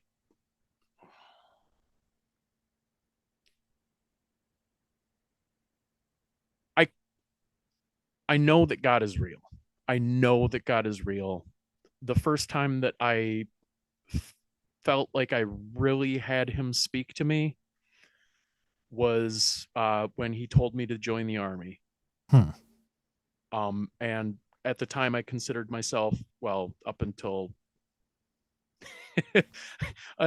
an hour or two ago, I considered myself an agnostic theist, like where I kind of believed in a God, but not the true God. Just like, or that there maybe wasn't one true God or something like that. And it's not about the name that you call him. It's not about, it's all of us in our hearts are born with a connection to God, and we reject it. And I'm sorry if I'm stammering and stuff. This is obviously a big, huge moment for me. Sir, this is a super chat segment. Sir, excuse me. No, I don't mean to minimize. That's great, man. I'm really glad to hear it. You're totally catching me by surprise. Holy cow. I'm sorry to blindside you like this. I wasn't sure that I was even going to have the bravery to do this. I'll be honest with you. I haven't been a praying man. A long portion of my life. I went to a Christian school. And I did pray, but I haven't like really prayed like in a long time. And I feel like God has spoken to me and told me that these super chats don't really matter. All right, I get what you're saying. Yes, yeah. Sorry. No, just all the politics and everything of the world. Okay. Us trying to fix it, like whether we're like trolling like just for fun, or whether we're typing out like something that we think is maybe going to be understood as a funny little thing, but maybe people will understand some deeper wisdom to it. We don't have the wisdom to do that for ourselves. I've been a fool my whole life. I've been a selfish asshole.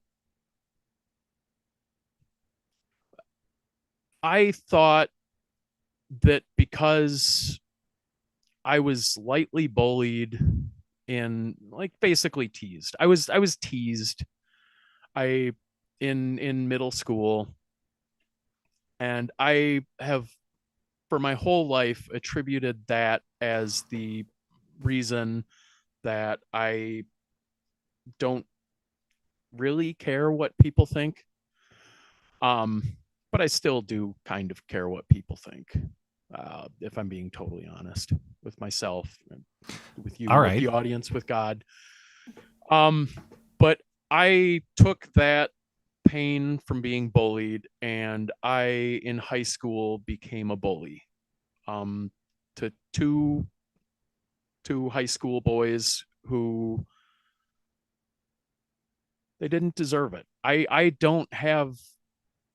I've never had the authority to decide who deserves anything. Who the fuck am I to decide who deserves anything? I'm a flawed mess of a man. But I've decided to let God change my heart and make me pure.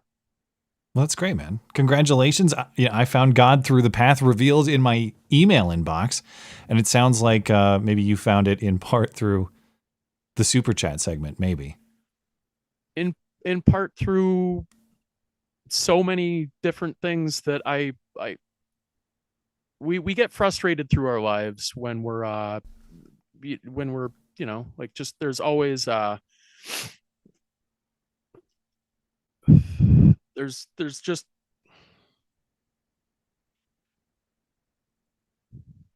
I'm sorry. Do you need a minute? I can totally give you a break if you need. No, it's fine. I want people to see the sincerity. I think that if the audience is truly intent on being decent people, that's a big if for many of them. You've seen the chat. I have, and I've been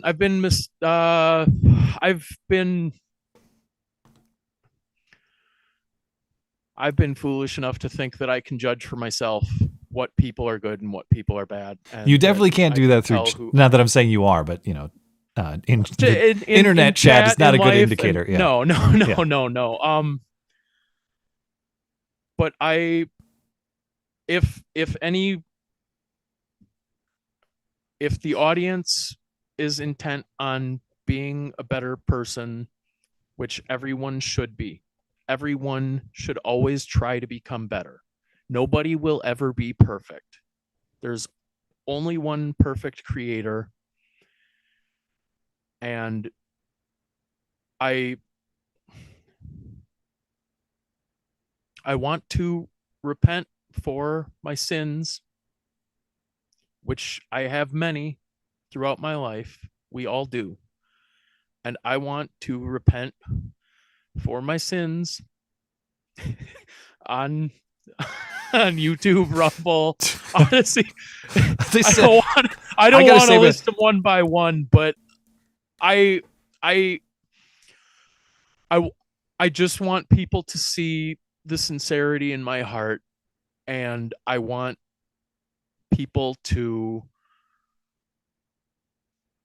just turn to God. He is. I don't know if the Bible is all true or false, or like if it's written by people who realized that God is real, and if I'm sorry, No, I get what you're saying. That was it's clarity for me in faith too. I used to think like, well, I can't adopt that title until I feel like I have an encyclopedia-like knowledge of scripture, and I can cite off every individual thing in the Bible to you with expertise. The point is the path. The point is the trajectory. The point is, at what are you aiming? And as long as you are aiming in the right direction, at the right thing, aiming at God is a weird way to phrase it, but that's what I mean. As long as you have decided, hey, a path has presented itself to me, I'm going to follow it or do the best I can to follow it, that's great. And I'm glad that you've found that, and I certainly share your hope that other people choose to follow the path as well. And it is a choice. It's a choice that everyone has, and it's not, maybe heaven doesn't exist, and maybe that's a lie, and maybe that's like a way to trick people or manipulate people into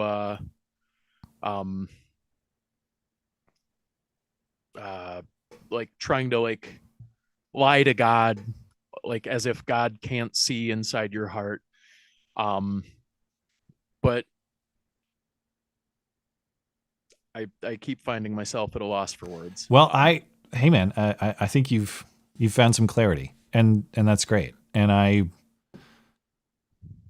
how about some super chat? I don't know. This was not what I don't mean to minimize it. I'm totally shocked. This is not at all what I expected. And we also have, speaking of transitions, now I have to move from the deepest stuff to cheap jokes about sexual encounters with me. The cheap jokes, they don't really matter. It's not. It's good if you're making jokes to honest to God, try to make people happy, to make the world a better place. But if you're making jokes at people's expense, that's a sin. That is wrong. Oh, okay. Well, I'm afraid we're going to have to indulge in some sin. I have some bad news for you. I'm not willing to do what I know to be a sin anymore. Okay. All right. Do you want me to go ahead and move on with the segment without you, or what? How would you prefer to continue?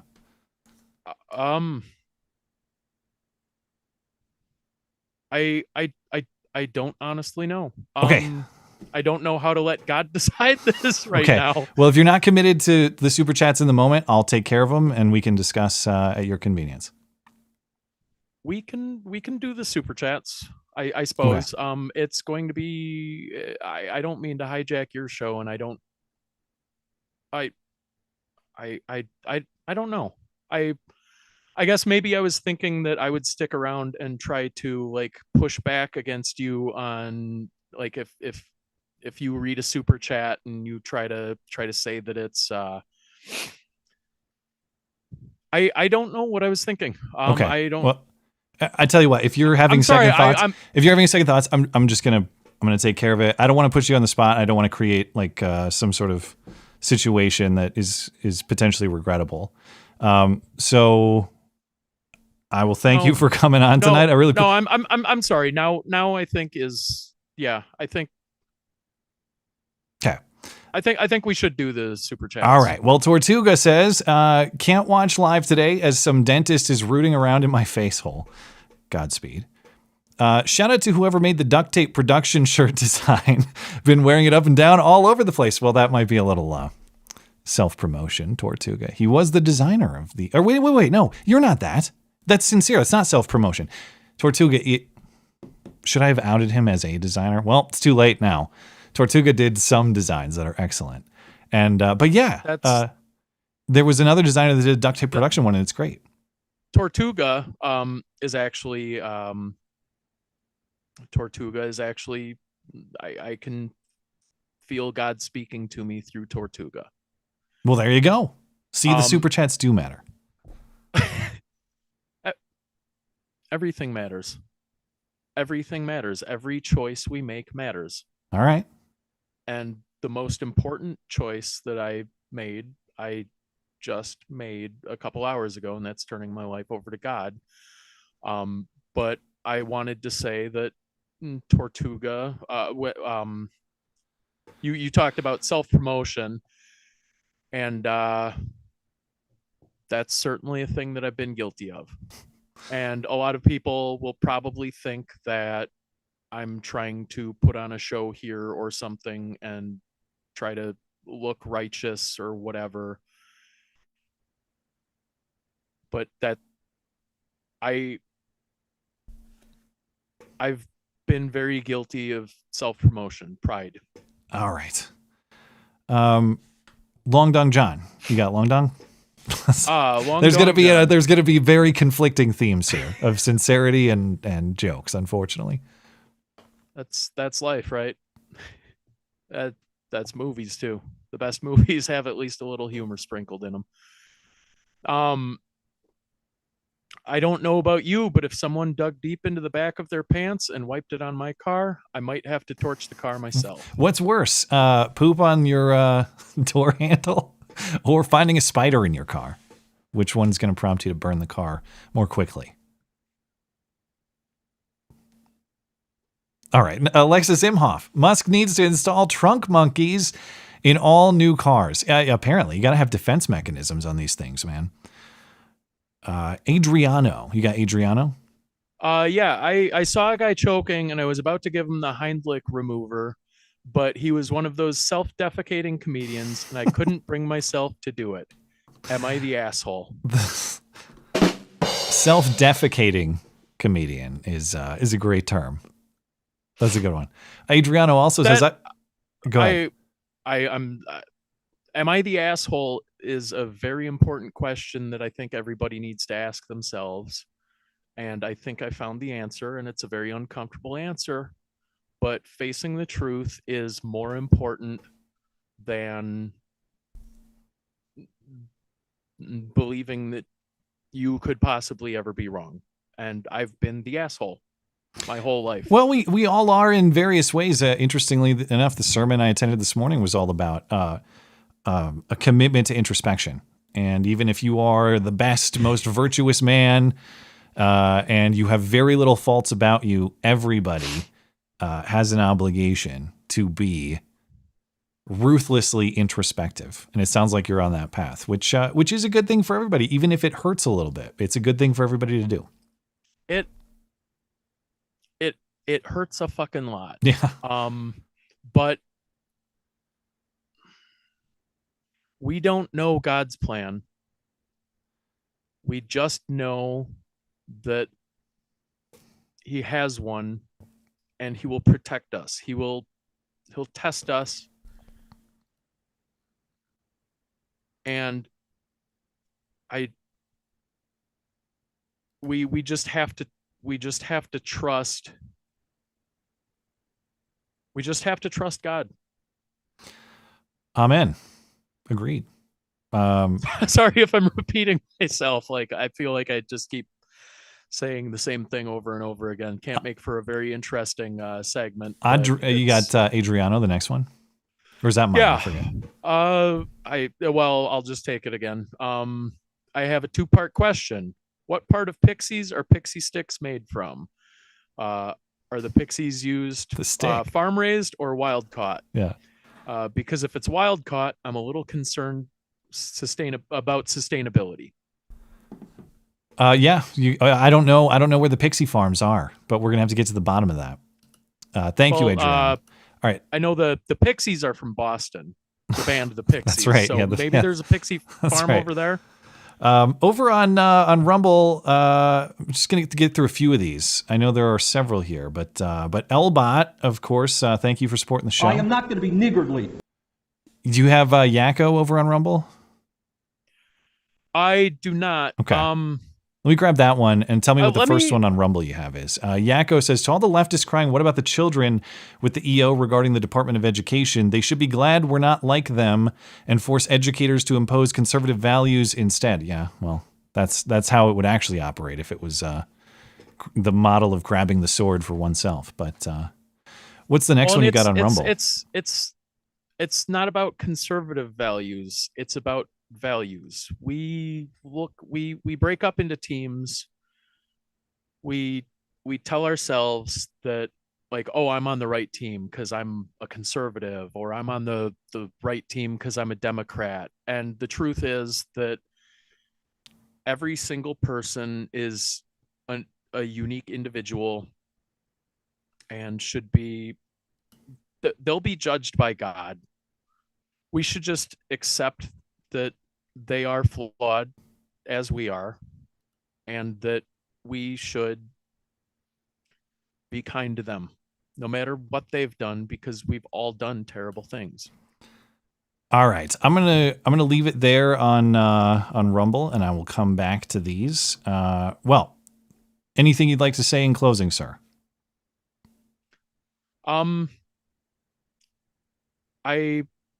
don't know if the Bible is true or not, but I've heard God speak to me through my friends. I've heard God speak to me through Superchats, and the only through everything in life. If you open your eyes, God is everywhere, and it's beautiful. It's like pure love.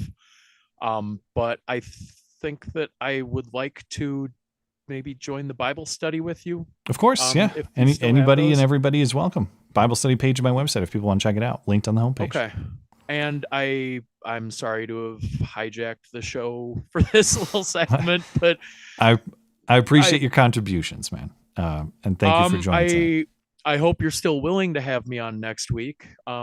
If you don't want to deal with this mess again, I don't know what the future holds. All right, but that's okay, because God has got me. Well, that's good. Congratulations, man. I'm glad that you've had that experience. I'm glad that you've had that realization, and wherever the path takes you, whatever your destination is, I'm glad that you've chosen it. And so thanks for being a part of the show so far, and to the extent you'd like to in the future. But could I? You're more experienced than I am at praying, at least recently, I assume. I don't know that I'm the most experienced man, but yeah, sure. Could I ask you to lead us all in prayer, to lead anyone in the audience who wants to ask God to change their hearts? Well, I don't lead the audience. I don't really lead prayer on the show. It's not really what this show is. But of course, I would pray for anybody to find God and to have the same sort of experience that you've had. But what I'm speaking about is more important than me. It's more important. I'm sorry, but it's more important than your show. It's more important than your family. It's more important than my family. It's more important than everybody. God, I asked him before this to speak through me, and now I'm at a loss for words. So all right. I tell you what, man, I appreciate your joining tonight. I appreciate everything you've had to say about your experience, and I just got to keep it moving. I got to move into the rest of the content of the show. I'm sorry. I've taken way too much time up. Sorry about that. But if you do decide that me not being on the show anymore is in your best interest, if that's what you need to do to operate, I would encourage you to maybe just, I don't know, maybe this show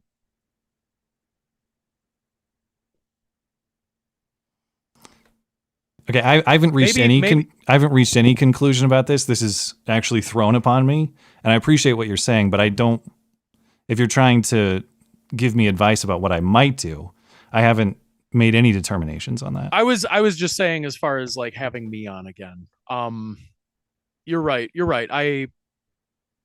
I would just ask you to ask God what the right thing to do is, and honestly, let him decide for you. Of course, that is the path I've chosen. But listen, man, I got to get on to the rest of the show. I appreciate your contributions, and thank you for joining. Sorry to have taken up so much of your time, but as you can see, it's pretty important to me. All right. Well, there he goes. It's important to God too. That's our friend. Thank you, man. More importantly, that's our friend Knuckle Hunky Buck. We appreciate his contributions as always. At times. I have to go get Joshy Boy, and we'll get to the rest of the show. So stand by momentarily. Stand back and stand by.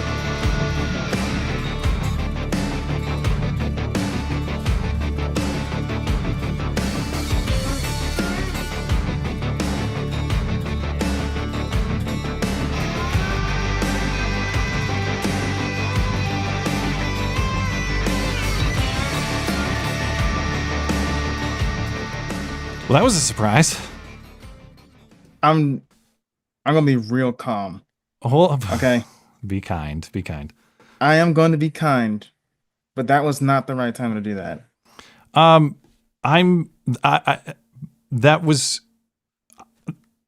totally blindsided by what just happened. So I sort of have a little bit of, I have some conflicting feelings. On the one hand, anybody who finds God, I'm tremendously grateful for that, and I'm sincere in appreciating that. I also have a show that has to be done, and we have to complete that within a certain format, and I just don't know. I have a lot of crazy feelings about what just happened that are very happy and very, I suppose, confused. And anyway, you never know what you're going to get, I guess. Part of me feels like he was doing a bit, but it just didn't go the way he wanted it to, because I kept waiting for the joke, right? Well, it clearly was not. You normally were doing a jokey segment. It clearly was not done with any kind of comedic intent.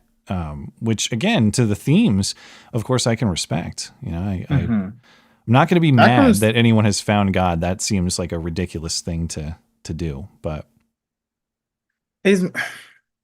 we'll talk about it next time. We got to move on. I've got a lot of on-air production meetings going on right now. Holy crap, man! Well, I guess it's going to be that kind of show. It's going to be kind of long because some things. It's all right, man. I'm good. So if you got places to be or whatever, you just say the word. But I got more stuff to talk about. So let's just get back into it. Let's recenter here. Mm-hmm. And all right. So I want to talk about the latest on the deportation fight. Because that continues. The fight between the Trump administration and federal district court judge James Boasberg in D.C. This is over whether Trump can invoke wartime powers to deport foreign gang members immediately without a hearing. Now, I've talked extensively about this case in the last 2 streams, so I'm going to be a little bit brief on it tonight. But to recall the controversy, it's the 1798 law, the Alien Enemies Act. That's at issue here. Whether well, the law says the president can declare an invasion by a foreign government and expel nationals of that country immediately. That's what Trump is trying to do with these alleged Tren de Aragua members. Trump has declared Tren de Aragua a foreign invader and started doing these deportations. And the central legal question is Tren de Aragua the same thing as a foreign government like the Venezuelan government or a foreign nation, or has Trump exceeded his authority under this law? Now, last weekend, Judge Boasberg demanded that Trump turn those planes around and bring those illegals back, and Trump didn't do that, but he has stopped the immediate deportations for now. And then last week, there were several hearings about what's going on here, and Judge Boasberg demanded that the Justice Department provide him with more information about those deported. How many did you deport? What are the premises here? How did you evaluate that they were Tren de Aragua members? Those sorts of questions.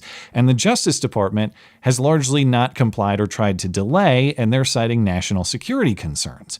So fundamentally, this ongoing case is about due process versus national security. What does the law require or allow? Can you immediately deport these suspected TDA members, or are they legally entitled to a hearing to evaluate their immigration status before they get the boot? Now, see, this is the next thing that. Oh, go ahead. Well, by all means, go ahead. This is the next thing that kind of boils my blood, right? Tren de Aragua, anybody who comes here illegally is by account a criminal. They don't have the same rights as we do. They shouldn't have the same rights as we do. So the fact that this judge is trying to block Trump from deporting these guys, right? They're not going to show up at the court cases, first of all, because they never do, even if they're not gang members. The thing is that this is an activist judge who's probably in somebody's pocket. So why would you want first of all, you want the plane to turn around and bring these guys back so you can bring them to a court hearing they're never going to show up at. I don't understand why judges like these are. I mean, we don't vote them in. Why can't we just oust them? I guess in this case, they might be forced to go to the hearing because they're still going to remain in custody. But yeah, in general, if they're out there just hanging around. What's there to hear, though? They're here illegally. There are allegations that some of them are not. First of all, there's their legal status and then their TDA membership or not is what to evaluate with a hearing potentially. Bro, this is such bullshit. Like, I get the legal argument. I also understand the case that you're making, which is they came in unvetted. Get the hell out of here unvetted. All right, that's the way it works. And as a practical just drop matter, them off at his house so he can keep them there until the court hearing and see how he feels about that. Judge Boasberg's house is the new gang clubhouse. I think that's a fair solution. Yeah, I'm sure he'll change his mind real quick. But Boasberg has said the government is not being terribly cooperative with his request for information. He says, I will get to the bottom of whether they violated the I'll get to the bottom of whether they violated my order, who ordered this, and what the consequences will be. Okay. Which I don't even understand. Because even if Trump did violate his order, this judge can't actually do a damn thing about it. He can't impeach. He can't really punish at least the president in any way. Mm-hmm.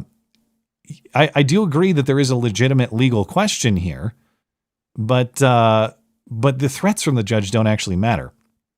The judge wants to know when exactly Trump signed this order.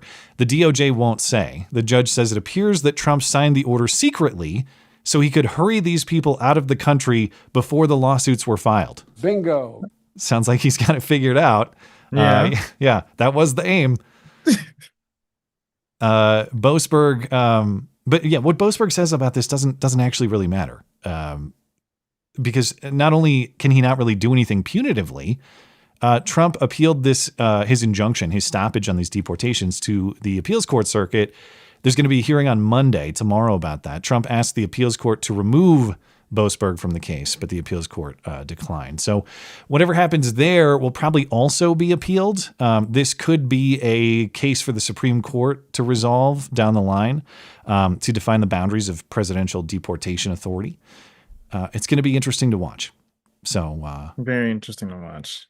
I don't understand these people. They bring back the guys who are known gang members and are terrorizing our citizens because I don't like how you're doing it. They're trying to make a principled due process argument. Now they're trying to do that shit. Stand up for it, but yeah, if you can't prove a legal status here, and you either have documentation for that or you don't. If you don't have that and you're forced to leave the country, that's about where my sympathy runs out. Now, if, however, it's all a mistake and you, in fact, have a green card or you have legal presence in this country, then I get it. But for most of these people, there might be isolated mistakes. It's possible. For most of these people, I guarantee there's not much of a mistake. They're probably hitting with 90+% accuracy here, would be my guess. Fine, I'll concede.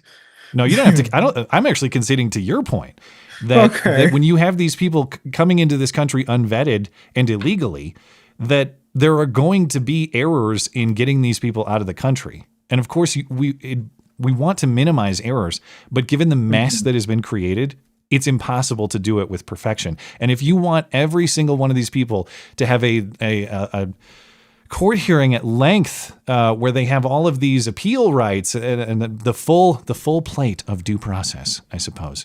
As a practical reality, it's very difficult to achieve. And so I'm sorry, it's just the mess. To clean up the mess that was created, there are going to be additional mistakes that are made, but that's just the practical reality of solving it. In my opinion. Just of the belief that these guys should have no rights whatsoever because they're not citizens. You do this anywhere else in any other country except maybe the UK or France or whatever, right? But if you do this anywhere in the East, anywhere in South America, anywhere in the Southeast, they'll just straight up deport you. They don't do any of that stuff. Yeah, they would say I want the court hearing to prove my legal presence, I guess. But just get the fuck out of here. All right, you can be an immigration judge. I nominate you. I think you'd do a great job. See, look, here's the thing. If I was the immigration judge, there will be the only way you'll leave is either you're 6 feet under or you're carried over in a body bag. That's me. Right? Well, there goes due process, I guess. Due process be damned. I'm playing. Yeah. That's why you shouldn't put me in charge. All right, moving on. Joy Reid, you heard her in the intro, but when last we heard from Joy Reid, she was crying from her home studio about the cancellation of her MSNBC show, insisting that show had value. I doubt it. And she promised that she was going to bring that value to her Substack. Now, I did look. She has posted some written pieces on her Substack. It's got some modest traffic, but I suspect her days of earning millions for her work are paused, if not over.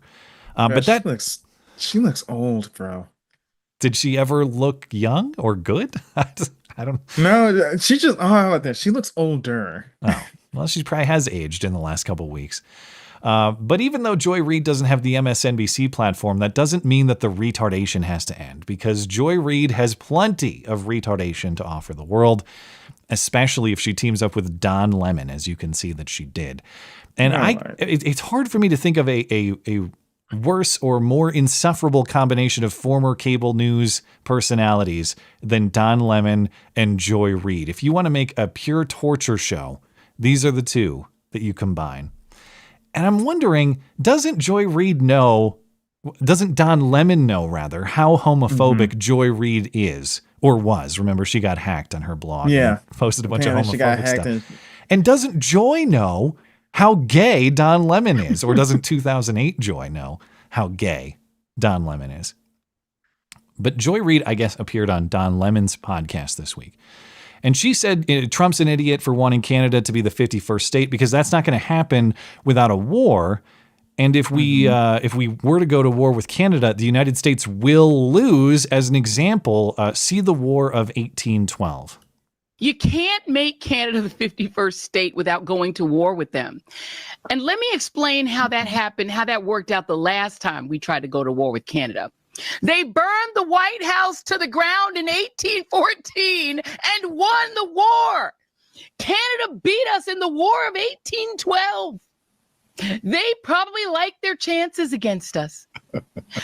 We're not going to beat them in a war because we have never been able to do that. You'd have to occupy a country that is equivalent of the size of the United States, in which the top 2/3 of it is uninhabited, frozen forest land that touches the Arctic. You know how that worked out when the Nazis tried that with Russia, which is the equivalent of Canada on that part of the world? We gonna lose. We don't have enough troops to occupy. They are a country of 39 million people who have about as many guns per capita as we do. You suck. I hope Trump deports you. Does she realize she just made a very pro Second Amendment argument? She did. Yeah. She also made a pro-Russian argument. Yeah, I'm glad she's finally on Putin's side. Joy Reid and Putin. Here's the thing, though. Hasn't Canada been kind of like bending the knee to our demands lately? Well, even actually, though she's their speech. Maybe, but I think Canada has put up more of a fight on this tariff stuff than I expected them to. I thought they would have folded weeks ago at this point, but I suppose we're up against the deadline next week, the April 2nd tariff deadline. Maybe there's a lot more negotiation going on behind the scenes, I would assume, before the deadline. But yeah, hey, it's a good thing Canada has all the guns, Joy. They can fight all those illegitimate invaders off. Isn't that a great situation? Now, please explain to the rest of us why, or us Americans, why it would be a good idea for us to give up our guns or have guns banned and not be able to defend ourselves from illegitimate invaders. I would like to hear that case. Oh boy. I'd actually welcome a fight between us and Canada. I want to see how well they do. Well, I'm not a War of 1812 historian, but the way she described it sounded off. So I had to do a little Wikipedia dive. Going to war with Canada is kind of a strange way to characterize the War of 1812. So yeah, it was against the British. And by extension, the Canadians, yes. But yeah. So this was kind of like Revolutionary War II or US versus UK, the sequel. And Canada was, and technically still is, under the Crown. They're a UK ally. Now, the cause of the war, Britain still had all these broad efforts to control the oceans. Of course, the United States had won its independence in the Revolutionary War in the decades prior. But Britain still had all these efforts to control the oceans. The British Navy was encroaching upon American maritime rights, or at least what we had claimed. And they were cutting into American trade during the Napoleonic Wars. And in response to that, the U.S. then declared war on the U.K., and because the U.S. couldn't really take on the U.K. at sea, the Royal Navy was so much superior to ours, the United States chose to target Canada, which was under British control. So it is true that Americans expected an easier time taking Canadian territory than they got. They tried 3 invasion points, all of which failed. But this was really U.S. v. Canada by proxy. I mean, we're talking about U.S. v. Great Britain. And if I understand what happened in Canada, it wasn't just like a bunch of Mounties and guys on mooses or meese that fought us off. There were British forces in Canada defending Canada from us, I believe is what happened. Again, not a War of 1812 historian, but based on my general understanding or my basic reading. Yeah. This was, at the end of the day, this was US v. UK. Canada did not burn down the White House in the way that she described. The British did that. It was not Canadians coming and destroying our White House in that way. Canada, with UK assistance, repelled attempted invasion. They did, quote unquote, defeat us in that regard. Yeah. Fair enough, but the war is still considered to be a stalemate between the U.S. and the U.K. Like, nobody really won anything, and there weren't significant territorial changes. Just kind of went on for a few years. But regardless, even if you think Canada beat the U.S. in the War of 1812, you interpret it the Joy Reid way, that was when? It was over 2 centuries ago. Compare the resources today. American military membership is twice Canada's per capita. Now, in raw numbers, of course, it's much larger, but even per capita, we have 4 people in the military per 1,000 population in the U.S. Canada has half that, 1.9. U.S. has 13,000 plus military aircraft. Canada, 375. U.S. has 75 naval destroyers. Canada has none. U.S. has 64 military submarines. Canada has 4. U.S. has 11 aircraft carriers. Canada has none. The U.S. has nearly 5,000 tanks. Canada has 74. Fuck around and find out. So I say this not to take shots at Canada. It's just to say that Joy Reid is delusional to think that Canada can take on the U.S. directly. Although, to be fair, a bunch of goat herders in Afghanistan did that. That is fair. So right? Just go hide a boot in the woods, and you just to outlast us. It might take 20 years, but you probably could win that way. To be fair. And to be fair, the British thought they could defeat us because we were a significantly smaller force, but we ended up winning our own country at the end of the day. Yeah. However, I still think that we can just steamroll Canada if we really wanted to. That's what they thought in 1812, and look what happened. But my other problem with this and Joy Reid's argument, nobody's really making that case. When Trump says Canada's going to become the 51st state, she says that's only possible through war or military conflict. No, it is not. It is also possible through the political will of the people who live there or their political leadership. This is not me predicting that Canada is going to voluntarily join the United States. I'm just saying that is a path. And I think that's what Trump and company are talking about. Nobody's talking about like pointing guns at the Canadians and saying, you're Americans now. The idea would be that it would be in Canada's interest, and Canada and Canadians would like to do that. And we have seen additions, territorial additions in history that are not obtained through military conquest. Well, the entire Louisiana Purchase, for example, in U.S. history, under Jefferson, and then Lewis and Clark went west and explored all that. Now you can say that it was taken by military force from the Indian tribes. I mean, they weren't really one political body that it was taken from. It was under the control of the French. The French said, all right, you can have it for this price. Here you go. Peaceful transfer of power and the people within it and political control. The point I'm trying to make is it's not just by pointing a gun that territorial expansion or incorporation can happen. There are peaceful, voluntary means of doing that. And again, it's not me predicting that Canada is going to do that. It's just saying I reject Joy Reid's premise that it could only happen through military conquest. No. I mean, look what we're trying to do with Greenland. We're trying to purchase Greenland. You can also do things like, hey, you can become part of our territory. You can become a client state. You'll have our protection. You can still have your autonomy and everything. But at the end of the day, we're kind of in control. Yeah. So it is the exact same thing. Nobody's talking about invading Greenland and saying, you're one of us now. And if you say no, we're going to shoot you in the face. But I'm sorry, whatever he's doing down there. But yeah, there are more peaceful ways you can gain territory without actually firing a shot, right? It's not just through warfare that you gain territory. If Canada decides that it wants to be part of the United States and they sign a treaty, then hey, there you go, bloodless war. Well, are you ready for a little hoax hate? I'm always ready for hoax hate. Let's get into it. You can't make Canada the 51st state without going to. Nobody saw stream, it happen, dude. But it's I can't totally a escape it. product of Trump's America. I swear, it's not even a Hoax bit. Hate Crime of the week. Ah, shit, it's backwards. You think they'll notice? Just so people are aware, that is not a bit. I'm trying not to do that. The problem is if I leave a video clip like enabled and I switch scenes and we talk about it and I come back, it auto plays again.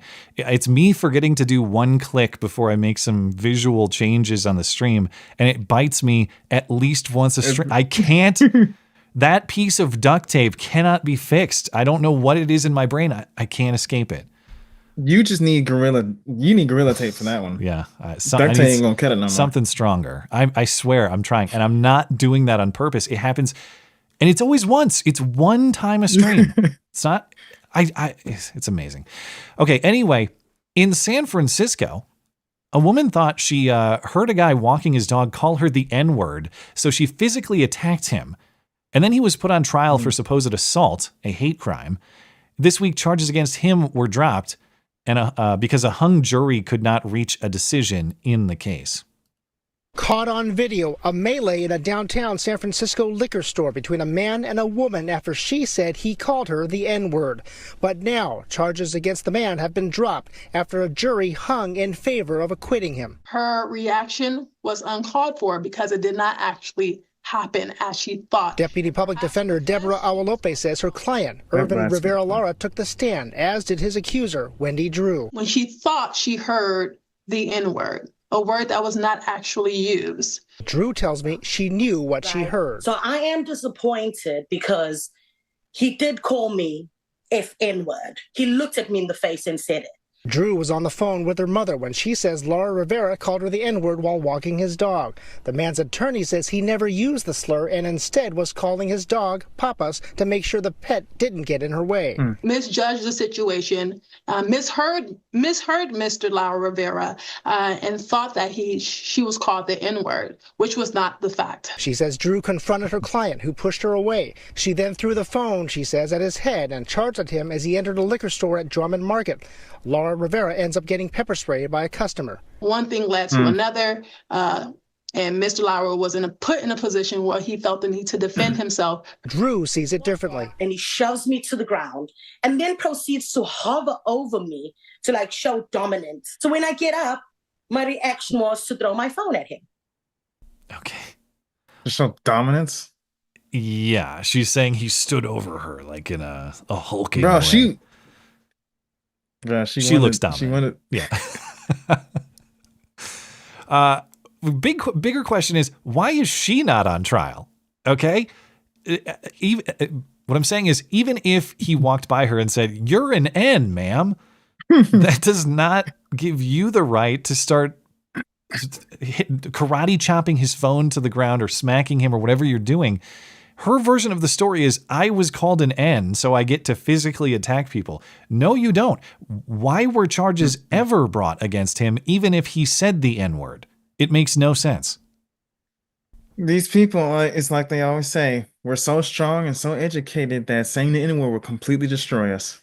Yeah. And of course, he didn't even say the N-word, but this whole thing it's operating as though him saying it or not saying it changes the analysis. Now, of course, I think it's probably rude to walk by someone and say, "You, ma'am, are an N-word." Yes, I think that's rude. You shouldn't do that.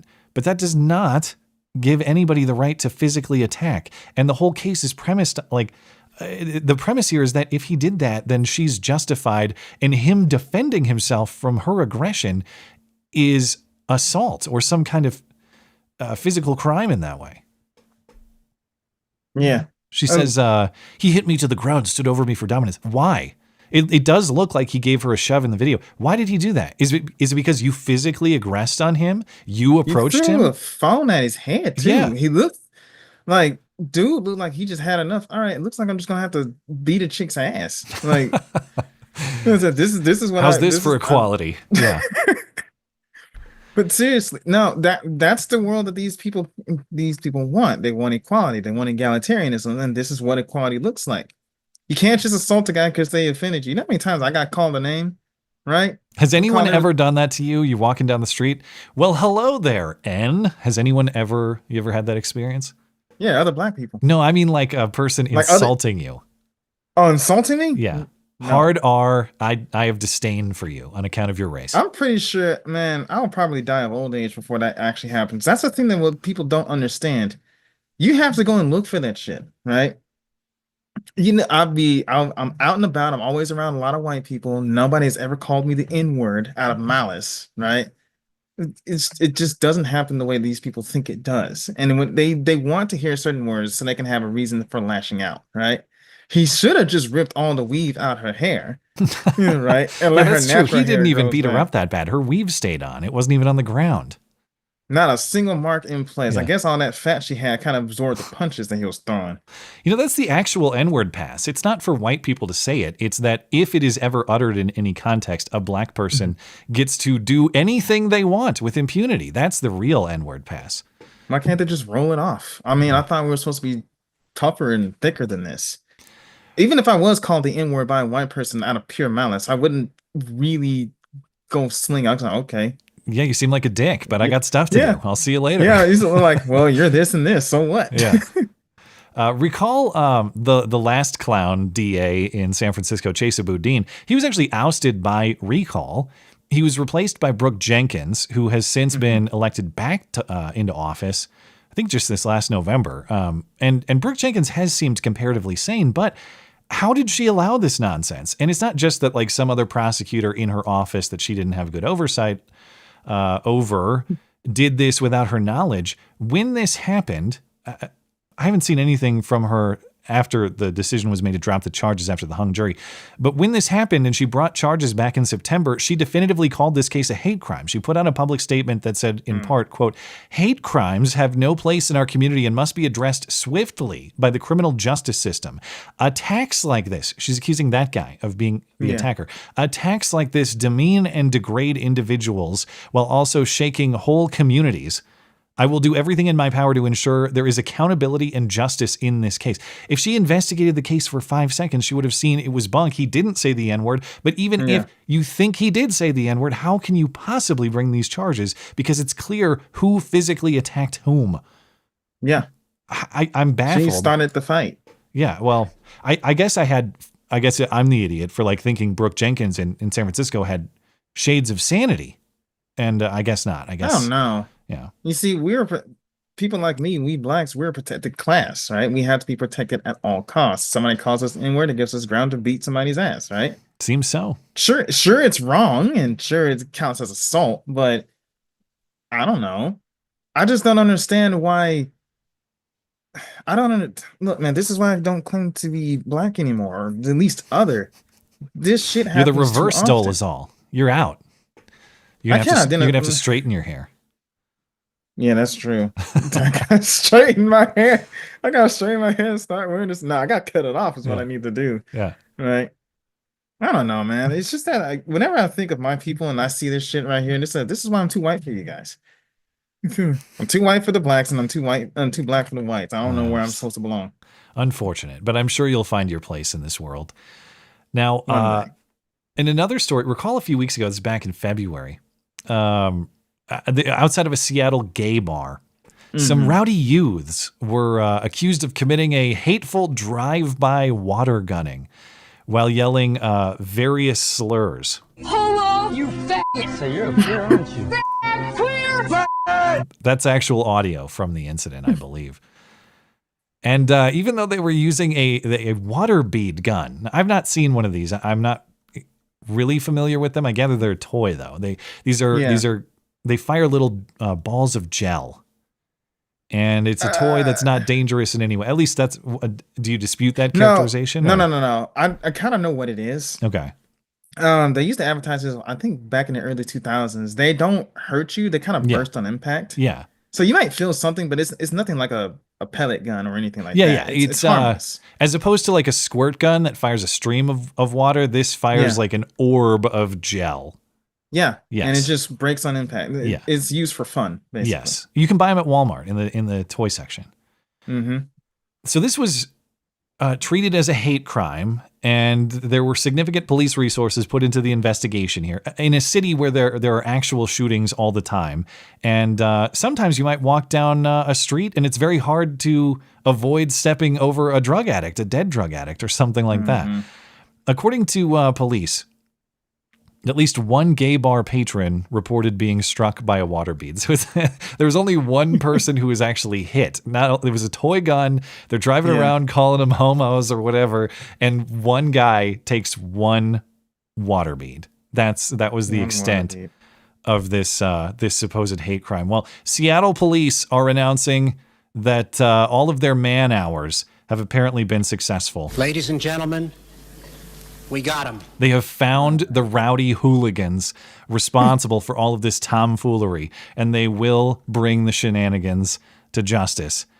They've been identified. They're not saying who they are. They're 17-year-old, a 19-year-old, and a 24-year-old. Detectives have referred the trio to the King County Prosecutor's Office on hate crime charges. So it's not just like, all right, you guys are being high school jackasses. Here's a criminal mischief charge and get the hell out of here. No, they're hate crime charges because they said mean words while blasting off this water bead gun driving through Seattle. Yeah. Well, If you, if you see other criminal activity in Seattle on a near daily basis, just know that the homophobic water bead gun kids have been brought to justice. So your city. If you see a group of people who look like me walking down the street, just ignore that and just focus on the people who are shooting water beads at you. Yeah, you never know. Yeah.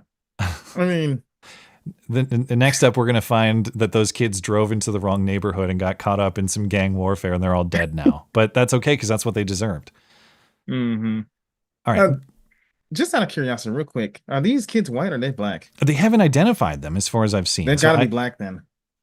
No, I think it's because they're. I think it's because they're like minors. But that does look like a white hand on this water bead gun. And I mean, when is that ever? I mean, I know there's been occasions, but when has that actually ever stopped the media from ousting them? Remember Nick Salmon and all that? They were minors. Well, I mean, you'll see that a lot where most outlets won't report, but maybe one will, or someone leaks it or something like that. I just don't think anybody's reported it in this case. Mm-hmm. So not all of them are minors. At least 2 of them are adults. So you well, I guess you're right that 19 and 24 are adults. Yeah, I don't know. I guess you're right. Maybe there is some reason why they're not. Maybe the 17-year-old is the white guy, but the 2 others are the black people, and they don't want to oust them. Yeah, I don't know. Maybe there is some reason that I'm not seeing. But yeah, because if on the basis if they're not being names are being released because they're minors, at least 2 of them are legal adults. Yeah, I don't know. We'll have to wait to get to the bottom of this scandal. Well, this one is not a hoax hate crime, but it is a progressive hoax. Recall a few weeks ago when the anti-DEI executive orders went out, and there was some malicious compliance, as in like people at all these federal agencies acting like they were trying to comply with the anti-DEI executive order, but really they were just doing stuff to make it seem worse than it was. Case in point, the Air Force removed mention of the Tuskegee Airmen, the black World War II pilots, from their training videos because they well, that's what you're telling us to do, right? No, we're not, said Pete Hegseth. You can put the Tuskegee Airmen back in the training video. Well, this week, a progressive activist tried a similar trick in presentation. Pete Hegseth, of course, has taken control of the Defense Department. He's been dismantling demographic division, as in like, we're not going to have the military highlight demographic division in any context, including at Arlington National Cemetery. So they're not going to do this stuff that's like, here's the black people feature and here's the women feature. A soldier is a soldier, a Marine is a Marine, a sailor is a sailor, an airman is an airman type mentality. We're not going to feature them because of demographic characteristics.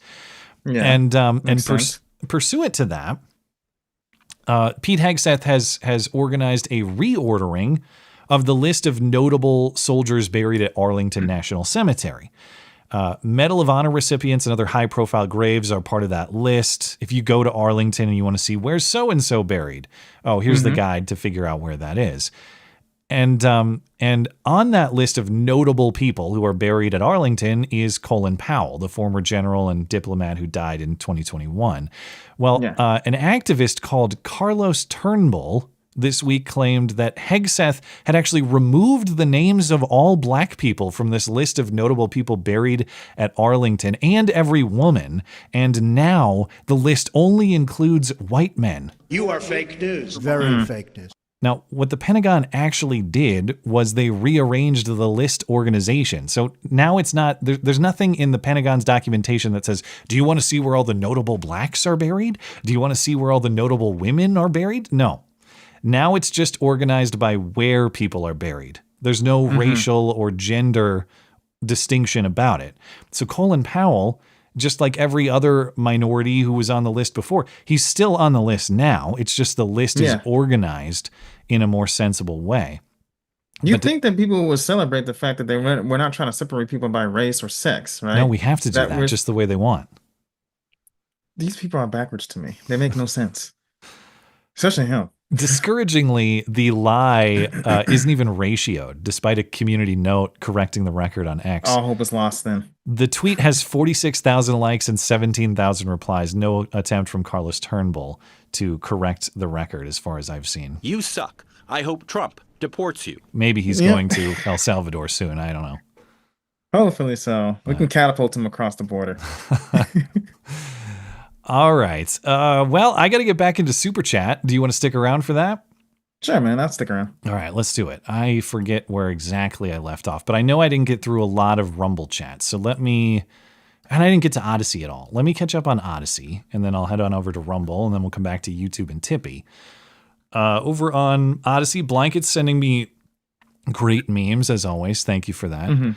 Also asks Matt, how do you usually like your eggs? I'm going to get hate for this, but I'm pretty much exclusively scrambled. Now, I eat eggs. What's wrong with scrambled? Well, people like, you're supposed to leave the yolk runny and da-da-da-da-da.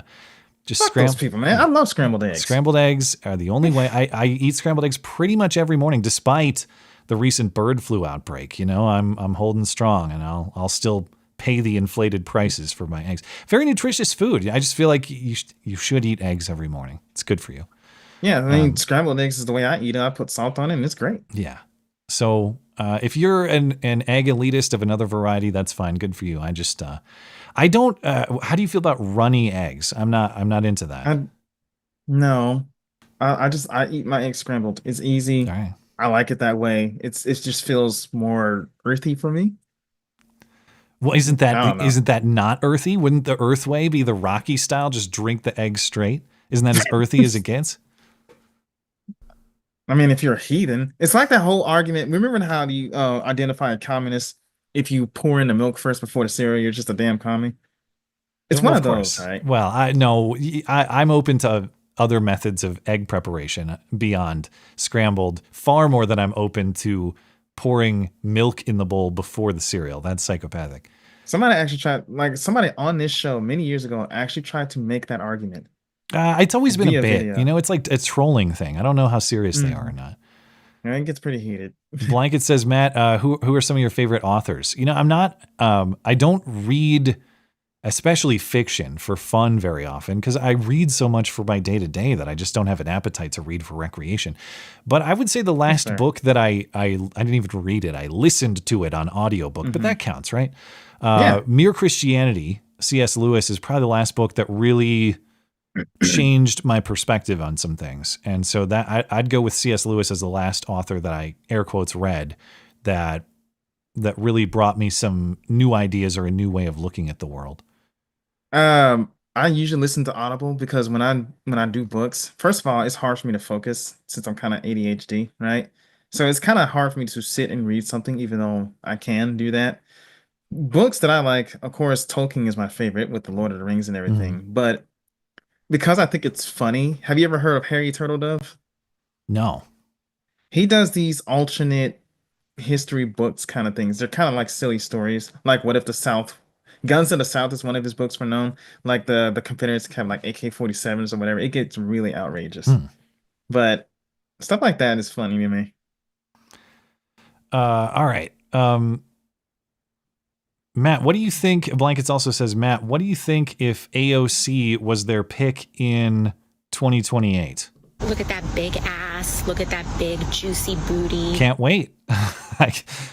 I'm excited. I know I should. I say I should be careful what I wish for. I'm not intimidated by AOC at all. I don't think she's an electoral threat. I think she's going to be a fantastic show, but I'm not worried about her becoming president. I mean, she became congressman somehow. Yeah, right? from a small district in New York. That's fair. It would be funny. I would like to see the show of her becoming the next presidential candidate, right? Maybe she'll fart her way up to the top. Who knows?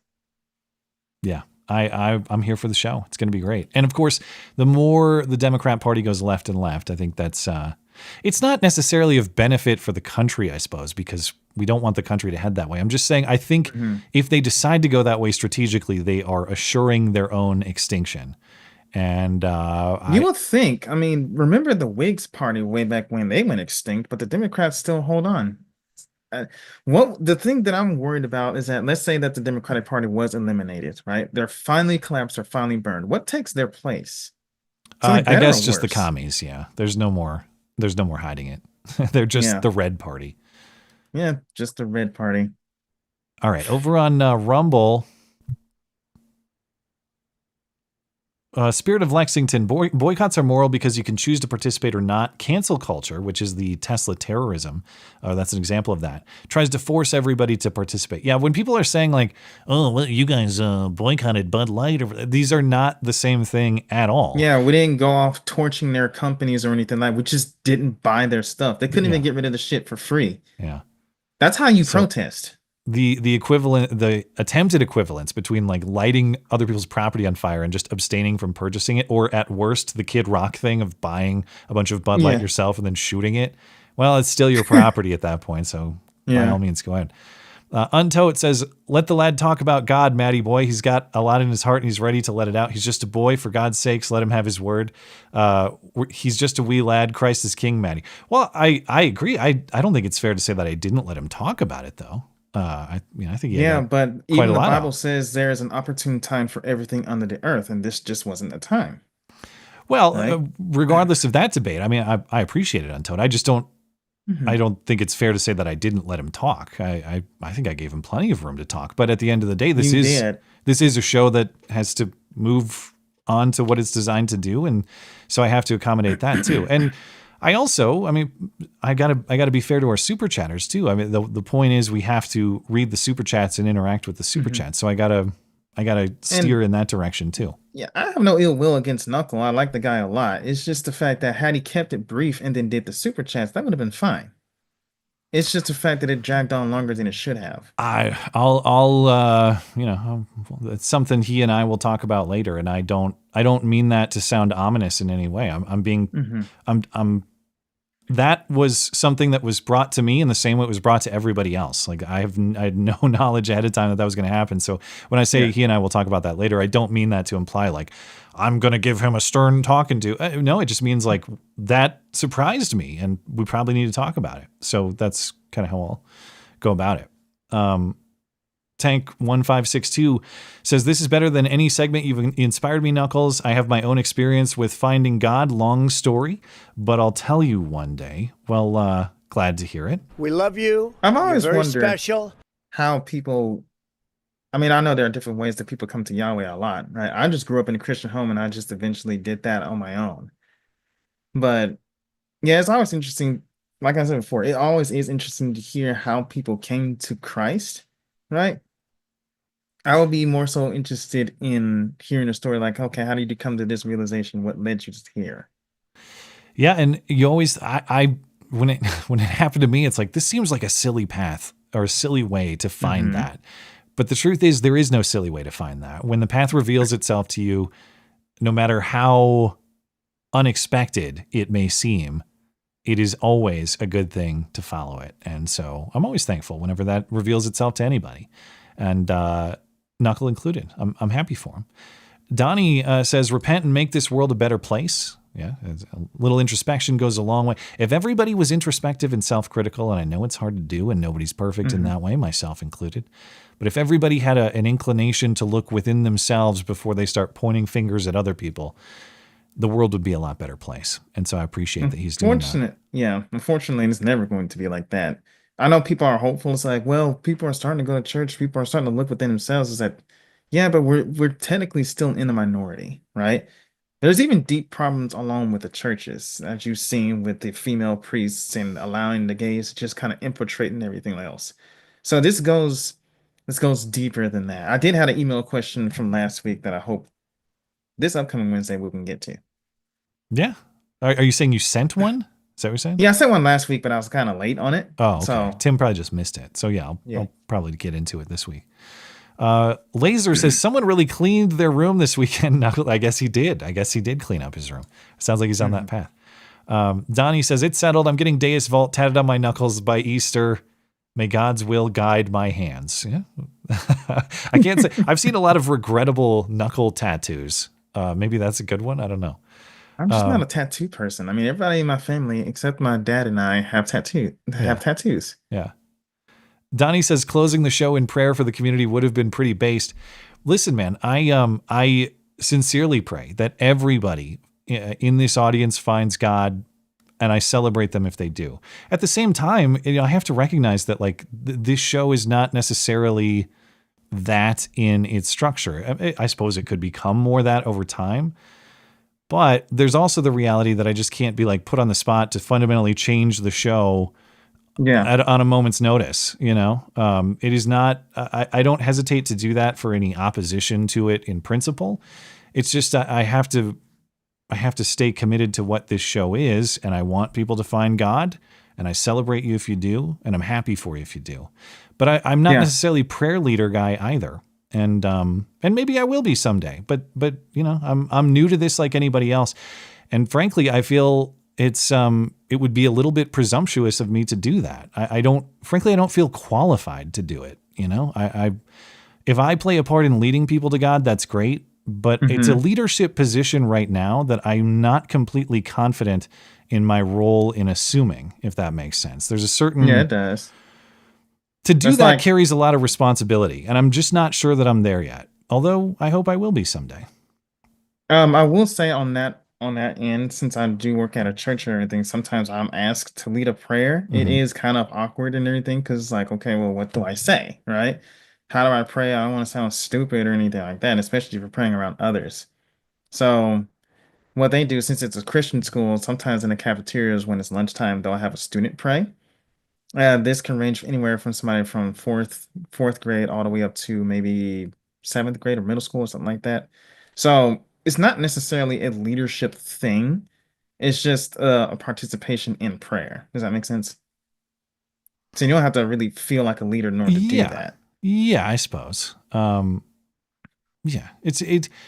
It just like it took me a long time to embrace the title Christian. The reason for me primarily was because to me that assigns a lot of responsibility to be able to explain why exactly I hold that title. And for the longest time, I didn't feel like I could sufficiently explain it to somebody else, even though the whole time I was Matt almost Christiansen, hanging out, doing the Bible study, being Christian adjacent, but always kind of one foot in, the other out. And that's part of the reason why was like, if someone asked me to explain why you're a Christian, could I tell them and be convinced myself, like know that I am presenting myself 100% authentically? Now I can tell you exactly why.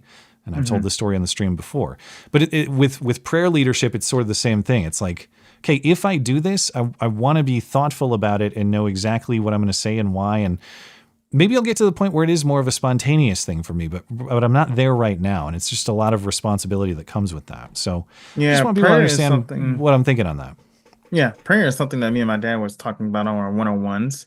And one of the things he says is pray consistently, right? Yeah. The reason why I will find it inappropriate for you to pray on the web in front of the live stream audience, one, that's not what your show is for, right? And two, we're basically encouraged that if we need to pray to God, we do it privately, right? That's another factor, I suppose. Yeah.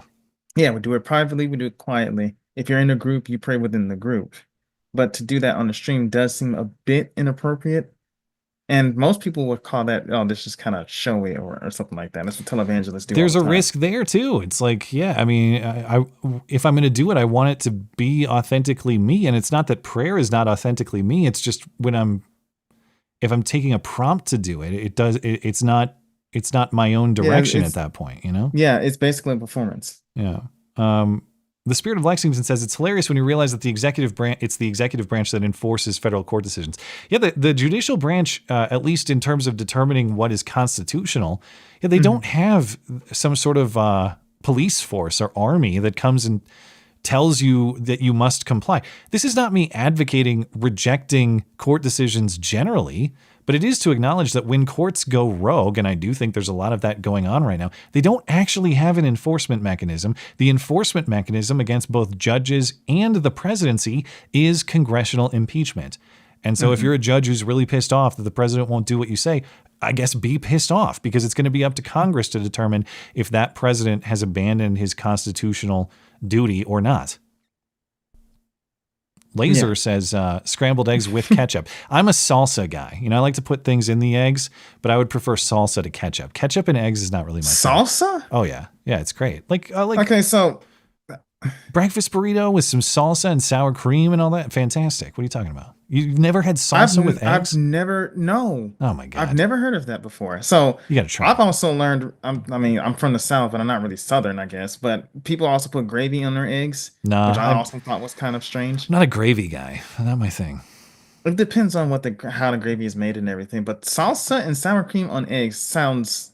You're in the Midwest, right? No, I mean my family's from Minnesota, but I'm in Montana, which is like, Rocky Mountains. Ah, okay. Well, yeah. Montana's not Midwest. You could consider the Dakotas Midwest, maybe, but that's like the western boundary of it. Okay. Well, that's some Yankee shit right there. Right? Wait, can I almost slipped. Can I say where you live?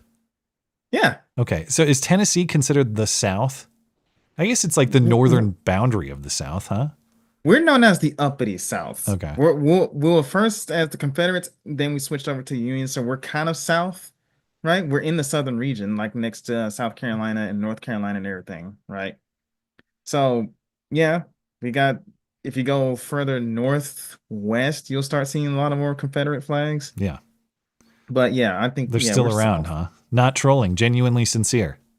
No, yeah, there's Confederate flags all over. I mean, I don't generally care about it. Nobody really flies it out of malice, right? It's just part of our history. There are important principles behind that flag. I know that people don't want to talk about it, and there are reasons why you'd consider the Confederates' perspective beyond "I love slavery."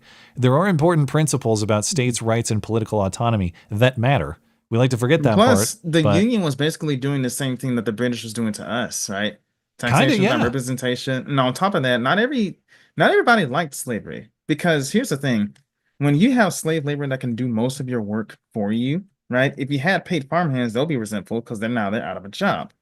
Other Southerners were simply protecting their lands against what they believed to be invaders, right? Yeah. So while slavery was the main catalyst, it wasn't even the main catalyst at first. It was more like keeping the Union together, even if that meant the South kept their slaves. But that became untenable, and it became about slavery. But really, I would believe that most Southerners, because you have to be rich, first of all, in order to even buy slaves. They're not cheap.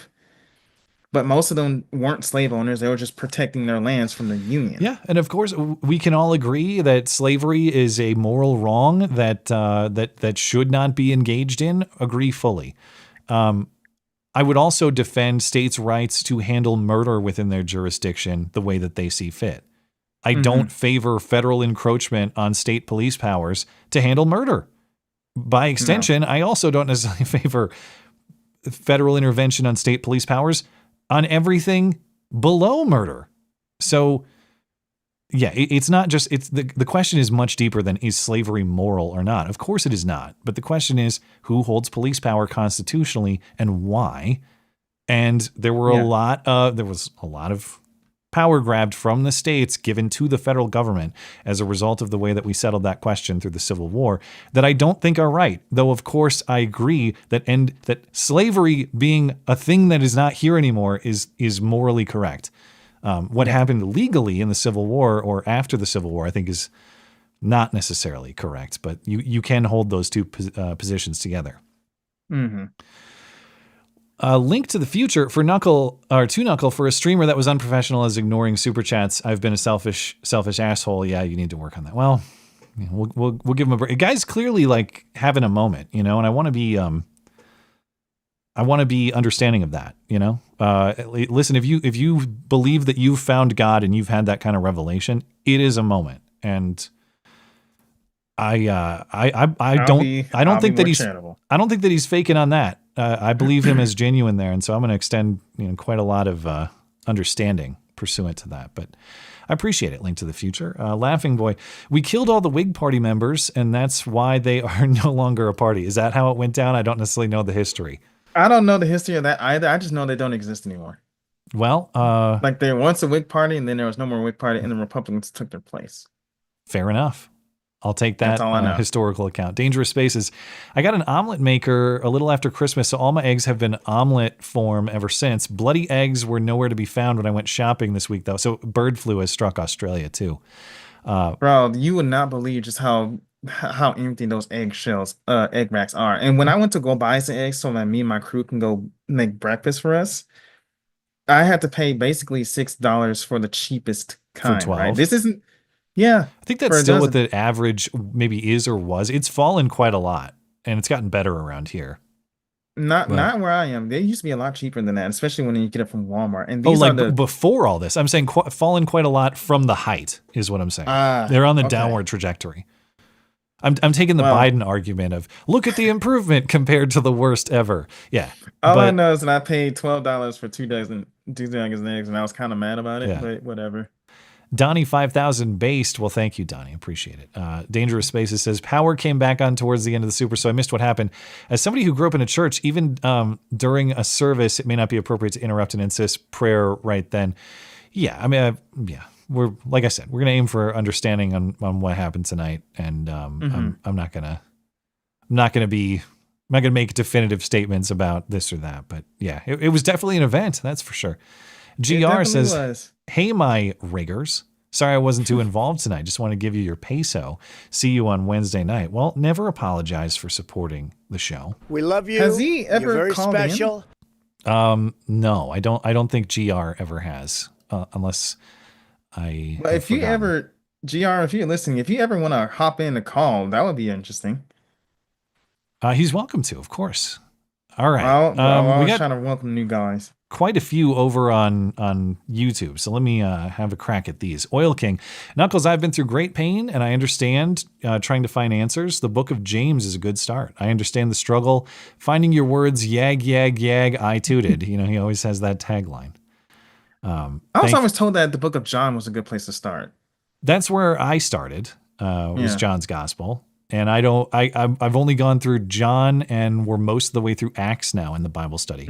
So I don't necessarily, I guess personally, I find Acts harder to follow in the story of Paul going around and spreading the word after the death and resurrection of Jesus.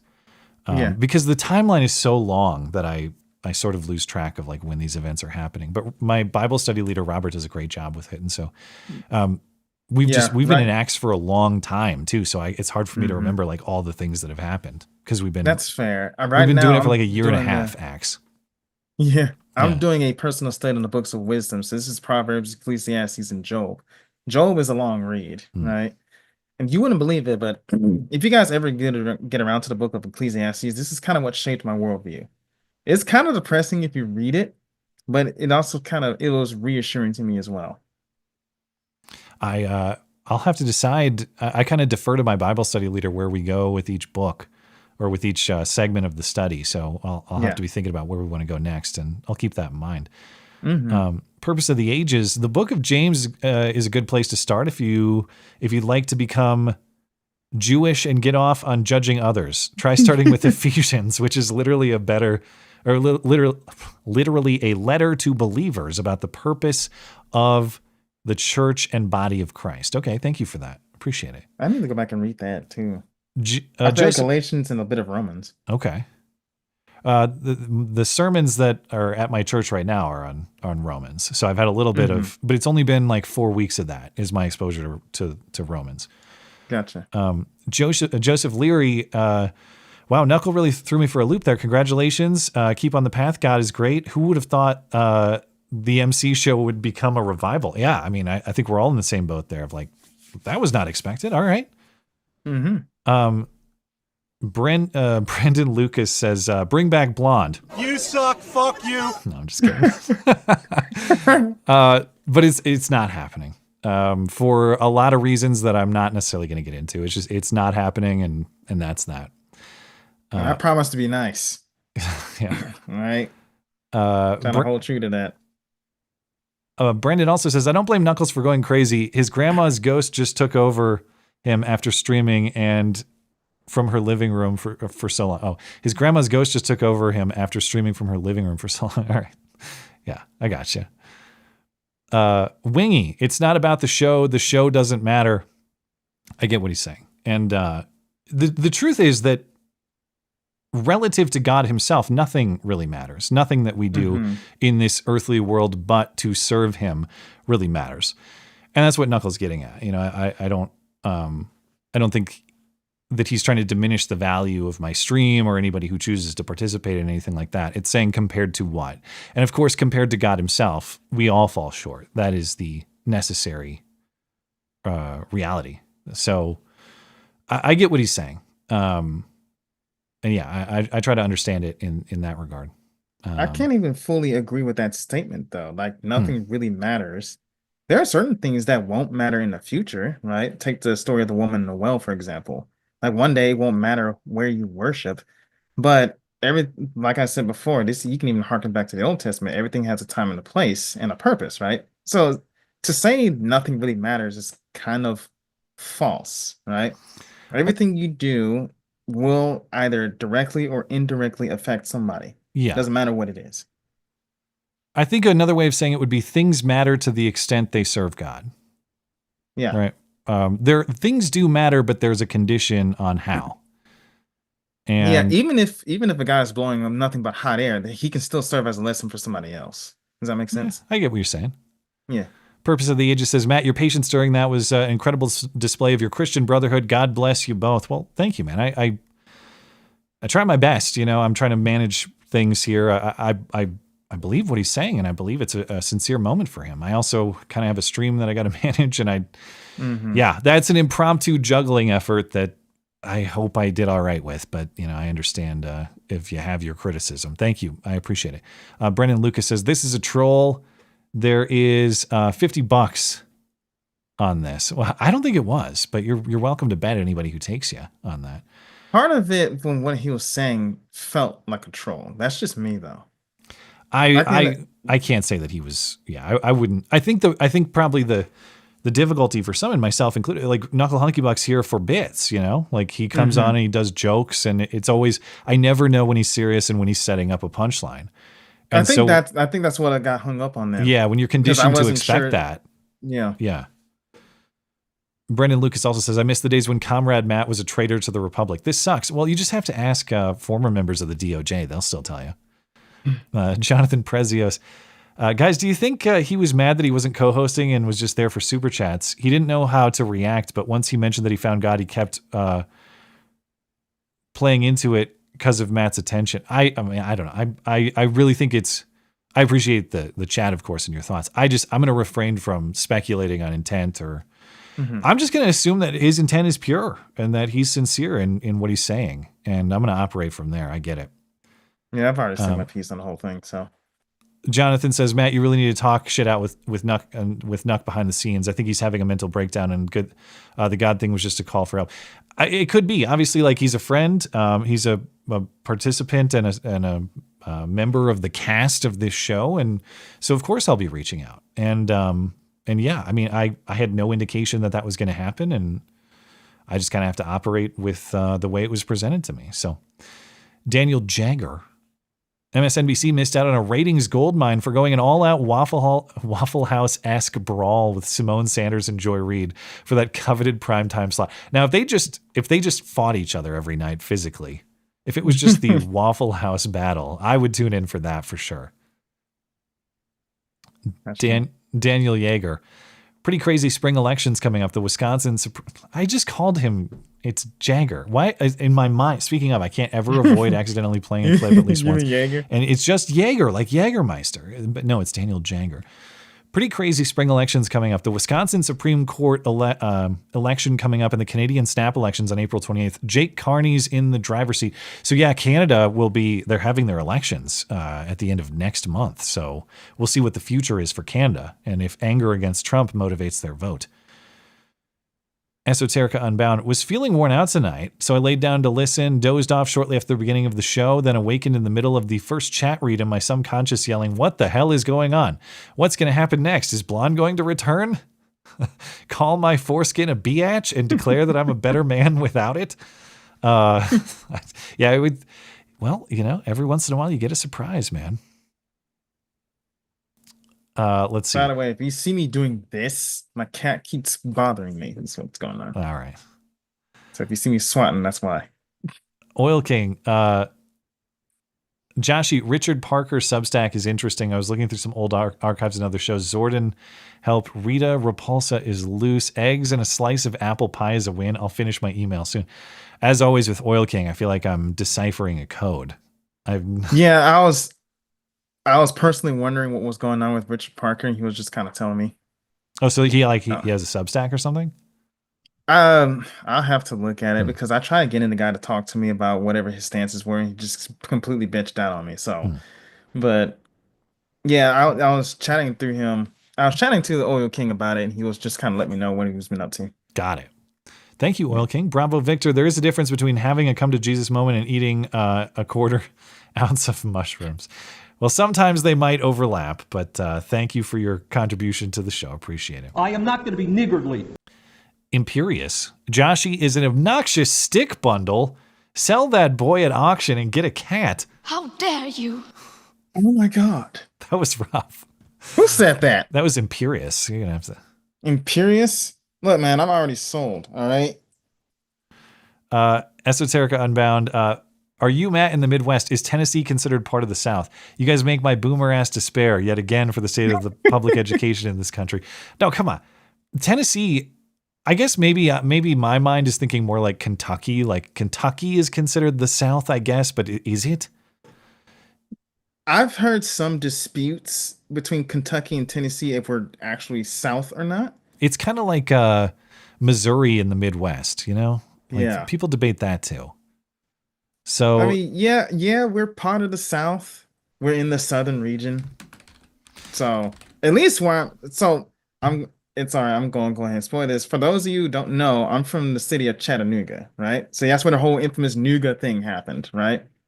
Motherfucker didn't live here very long. Yeah. But so I guess the reason why I would consider Tennessee as part of the South is because I'm close. I'm on the border of Georgia. So I actually, yeah, we're right there on the Georgia border. I mean, So I know that's from why like a Civil War sense, we're talking about Confederate state, but I just mean like regionally, you know, when someone says the South, I mean, I guess Tennessee is included in that, but I'm immediately thinking like Alabama, Mississippi, Louisiana.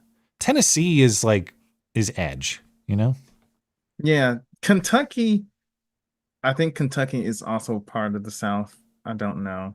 West Virginia might be part of the South, but I don't know. Just a couple more here, since we've enraged everybody with our geographic analysis. Blankets over on Odyssey says, Matt, did you see the subway scuffle video? Yeah, we talked about that early in the show, first half hour, so you can check that out. Also says, Matt, do you have a favorite and least favorite genre of music?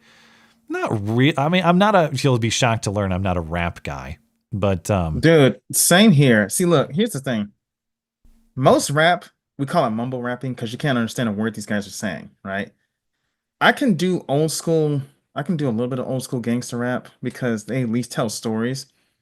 But any type of modern music, when it comes modern gospel, modern rock, modern country. Actually, I might enrage some people. I can't do country for too long. There comes to a point where I start feeling like really angry the longer the you're gonna get booted out of Tennessee. I mean, how is that allowed? Look, I'm already declared not to be true Southern, so it's okay. You're not black, you're not white, you're not country, you're not rap. What the hell are you? Yeah, I'm not black enough. You I'm have not no Southern home. enough. I'm not boyish enough. Move to or whatever you wanna Chaz call and it. become a bum. That's what you have to do. Shit. All right. I think that's all on Odyssey. Yeah. Thank you, Blankets. GR over on Rumble. I was too shy to call in. A little bit of a high voice. I've been chatting with some of the streamer girls, and I'm still uncomfortable with my appearance, and I'm more confident in my voice. Maybe. Well, you're welcome to call in. There's no pressure. My voice is high. Everybody thinks that I'm a huge fag, but everybody hates hearing the sound of their own voice. It's a oh, weird dude, thing. I'd never go back and listen to this when I'm on a stream. I hate the sound of my own voice. I can't stand it. I don't know why people like listening to it. Well, I guess if you believe Imperious, they don't. And I'm going to sell you at auction and call it a day. GR says, yeah, I never called in, but I wanted to on the last call-in show before you went to Tenet. Just couldn't get in, bought a mic and a mixer and everything. Maybe not. You bought a mixer to call into my stream? Well, you're always welcome. And, there's not a lot of demand to call in on Wednesdays. So if you want to get in, you probably can. But yeah, we highly encourage it. Appreciate your support for the show, GR. All right, I think I'm all set after that was a memorable stream for sure, and we're now well over 3 hours, so got to call it a night. But let's see. There's one more on YouTube. YouTube. Brandon Lucas says weirdness summed up the show, but positively always thought Ratchet sounded like an idiot when he called, but in the flesh, he seems like a cool dude. I don't know if he's trolling. You're not Ratchet Republican. You're not the Jamaican guy. No, I don't sound any. Look, man, I'm not Jamaican. Yeah. Some African thought I was Haitian at first when I was talking to him because he said I sounded like a Haitian. That's what you could do. I don't have a You don't could, know if I you could sound find like I have a definition in your Southern life accent. by becoming a cat chef in Springfield, Ohio. You ever thought of that? Yeah. High demand. Yeah, but well, sorry. Finish your thought, and then we'll call it a stream. No. I don't know if I sound like I have a Southern accent or not. Sometimes it comes out, sometimes it doesn't. But I was told by many people I don't have an accent. One guy thought I was from Haiti. I don't know how he thought I was from Haiti, but he said, you sound Haitian and everything. So I don't sound anything remotely Haitian. You're straight out of Barbecue's army. Like, first of all, I know how to enunciate my words. All right. Speak intelligently. I'm going to call it a stream there. Of course, thanks for tuning in tonight. Thanks to our live chatters and super chatters for making the live show a success. If you're listening on demand later, thank you kindly as well for supporting the show. Thanks to my guest, Dr. Eithan Haim, for his time and for sharing his story. His links are atop the description. Thanks to Joshy Boy for sitting in tonight. Thanks to our friend Knuckle Hunky Buck for his super chat help. And thanks to producer Tim for his assistance as always. If you'd like to find more to listen to, check out the podcast page on my website, mattchristiansenmedia.com/podcasts. You'll find not just the video show, but the audio show too, if you prefer audio podcast listening. Anything else show related, mattchristiansenmedia.com is where you find it, or mattis.gay if you prefer brevity. I'm of course back on Wednesday and Sunday nights. Hope to see you then, but have a great night and a great week in the meantime. Good night, everybody.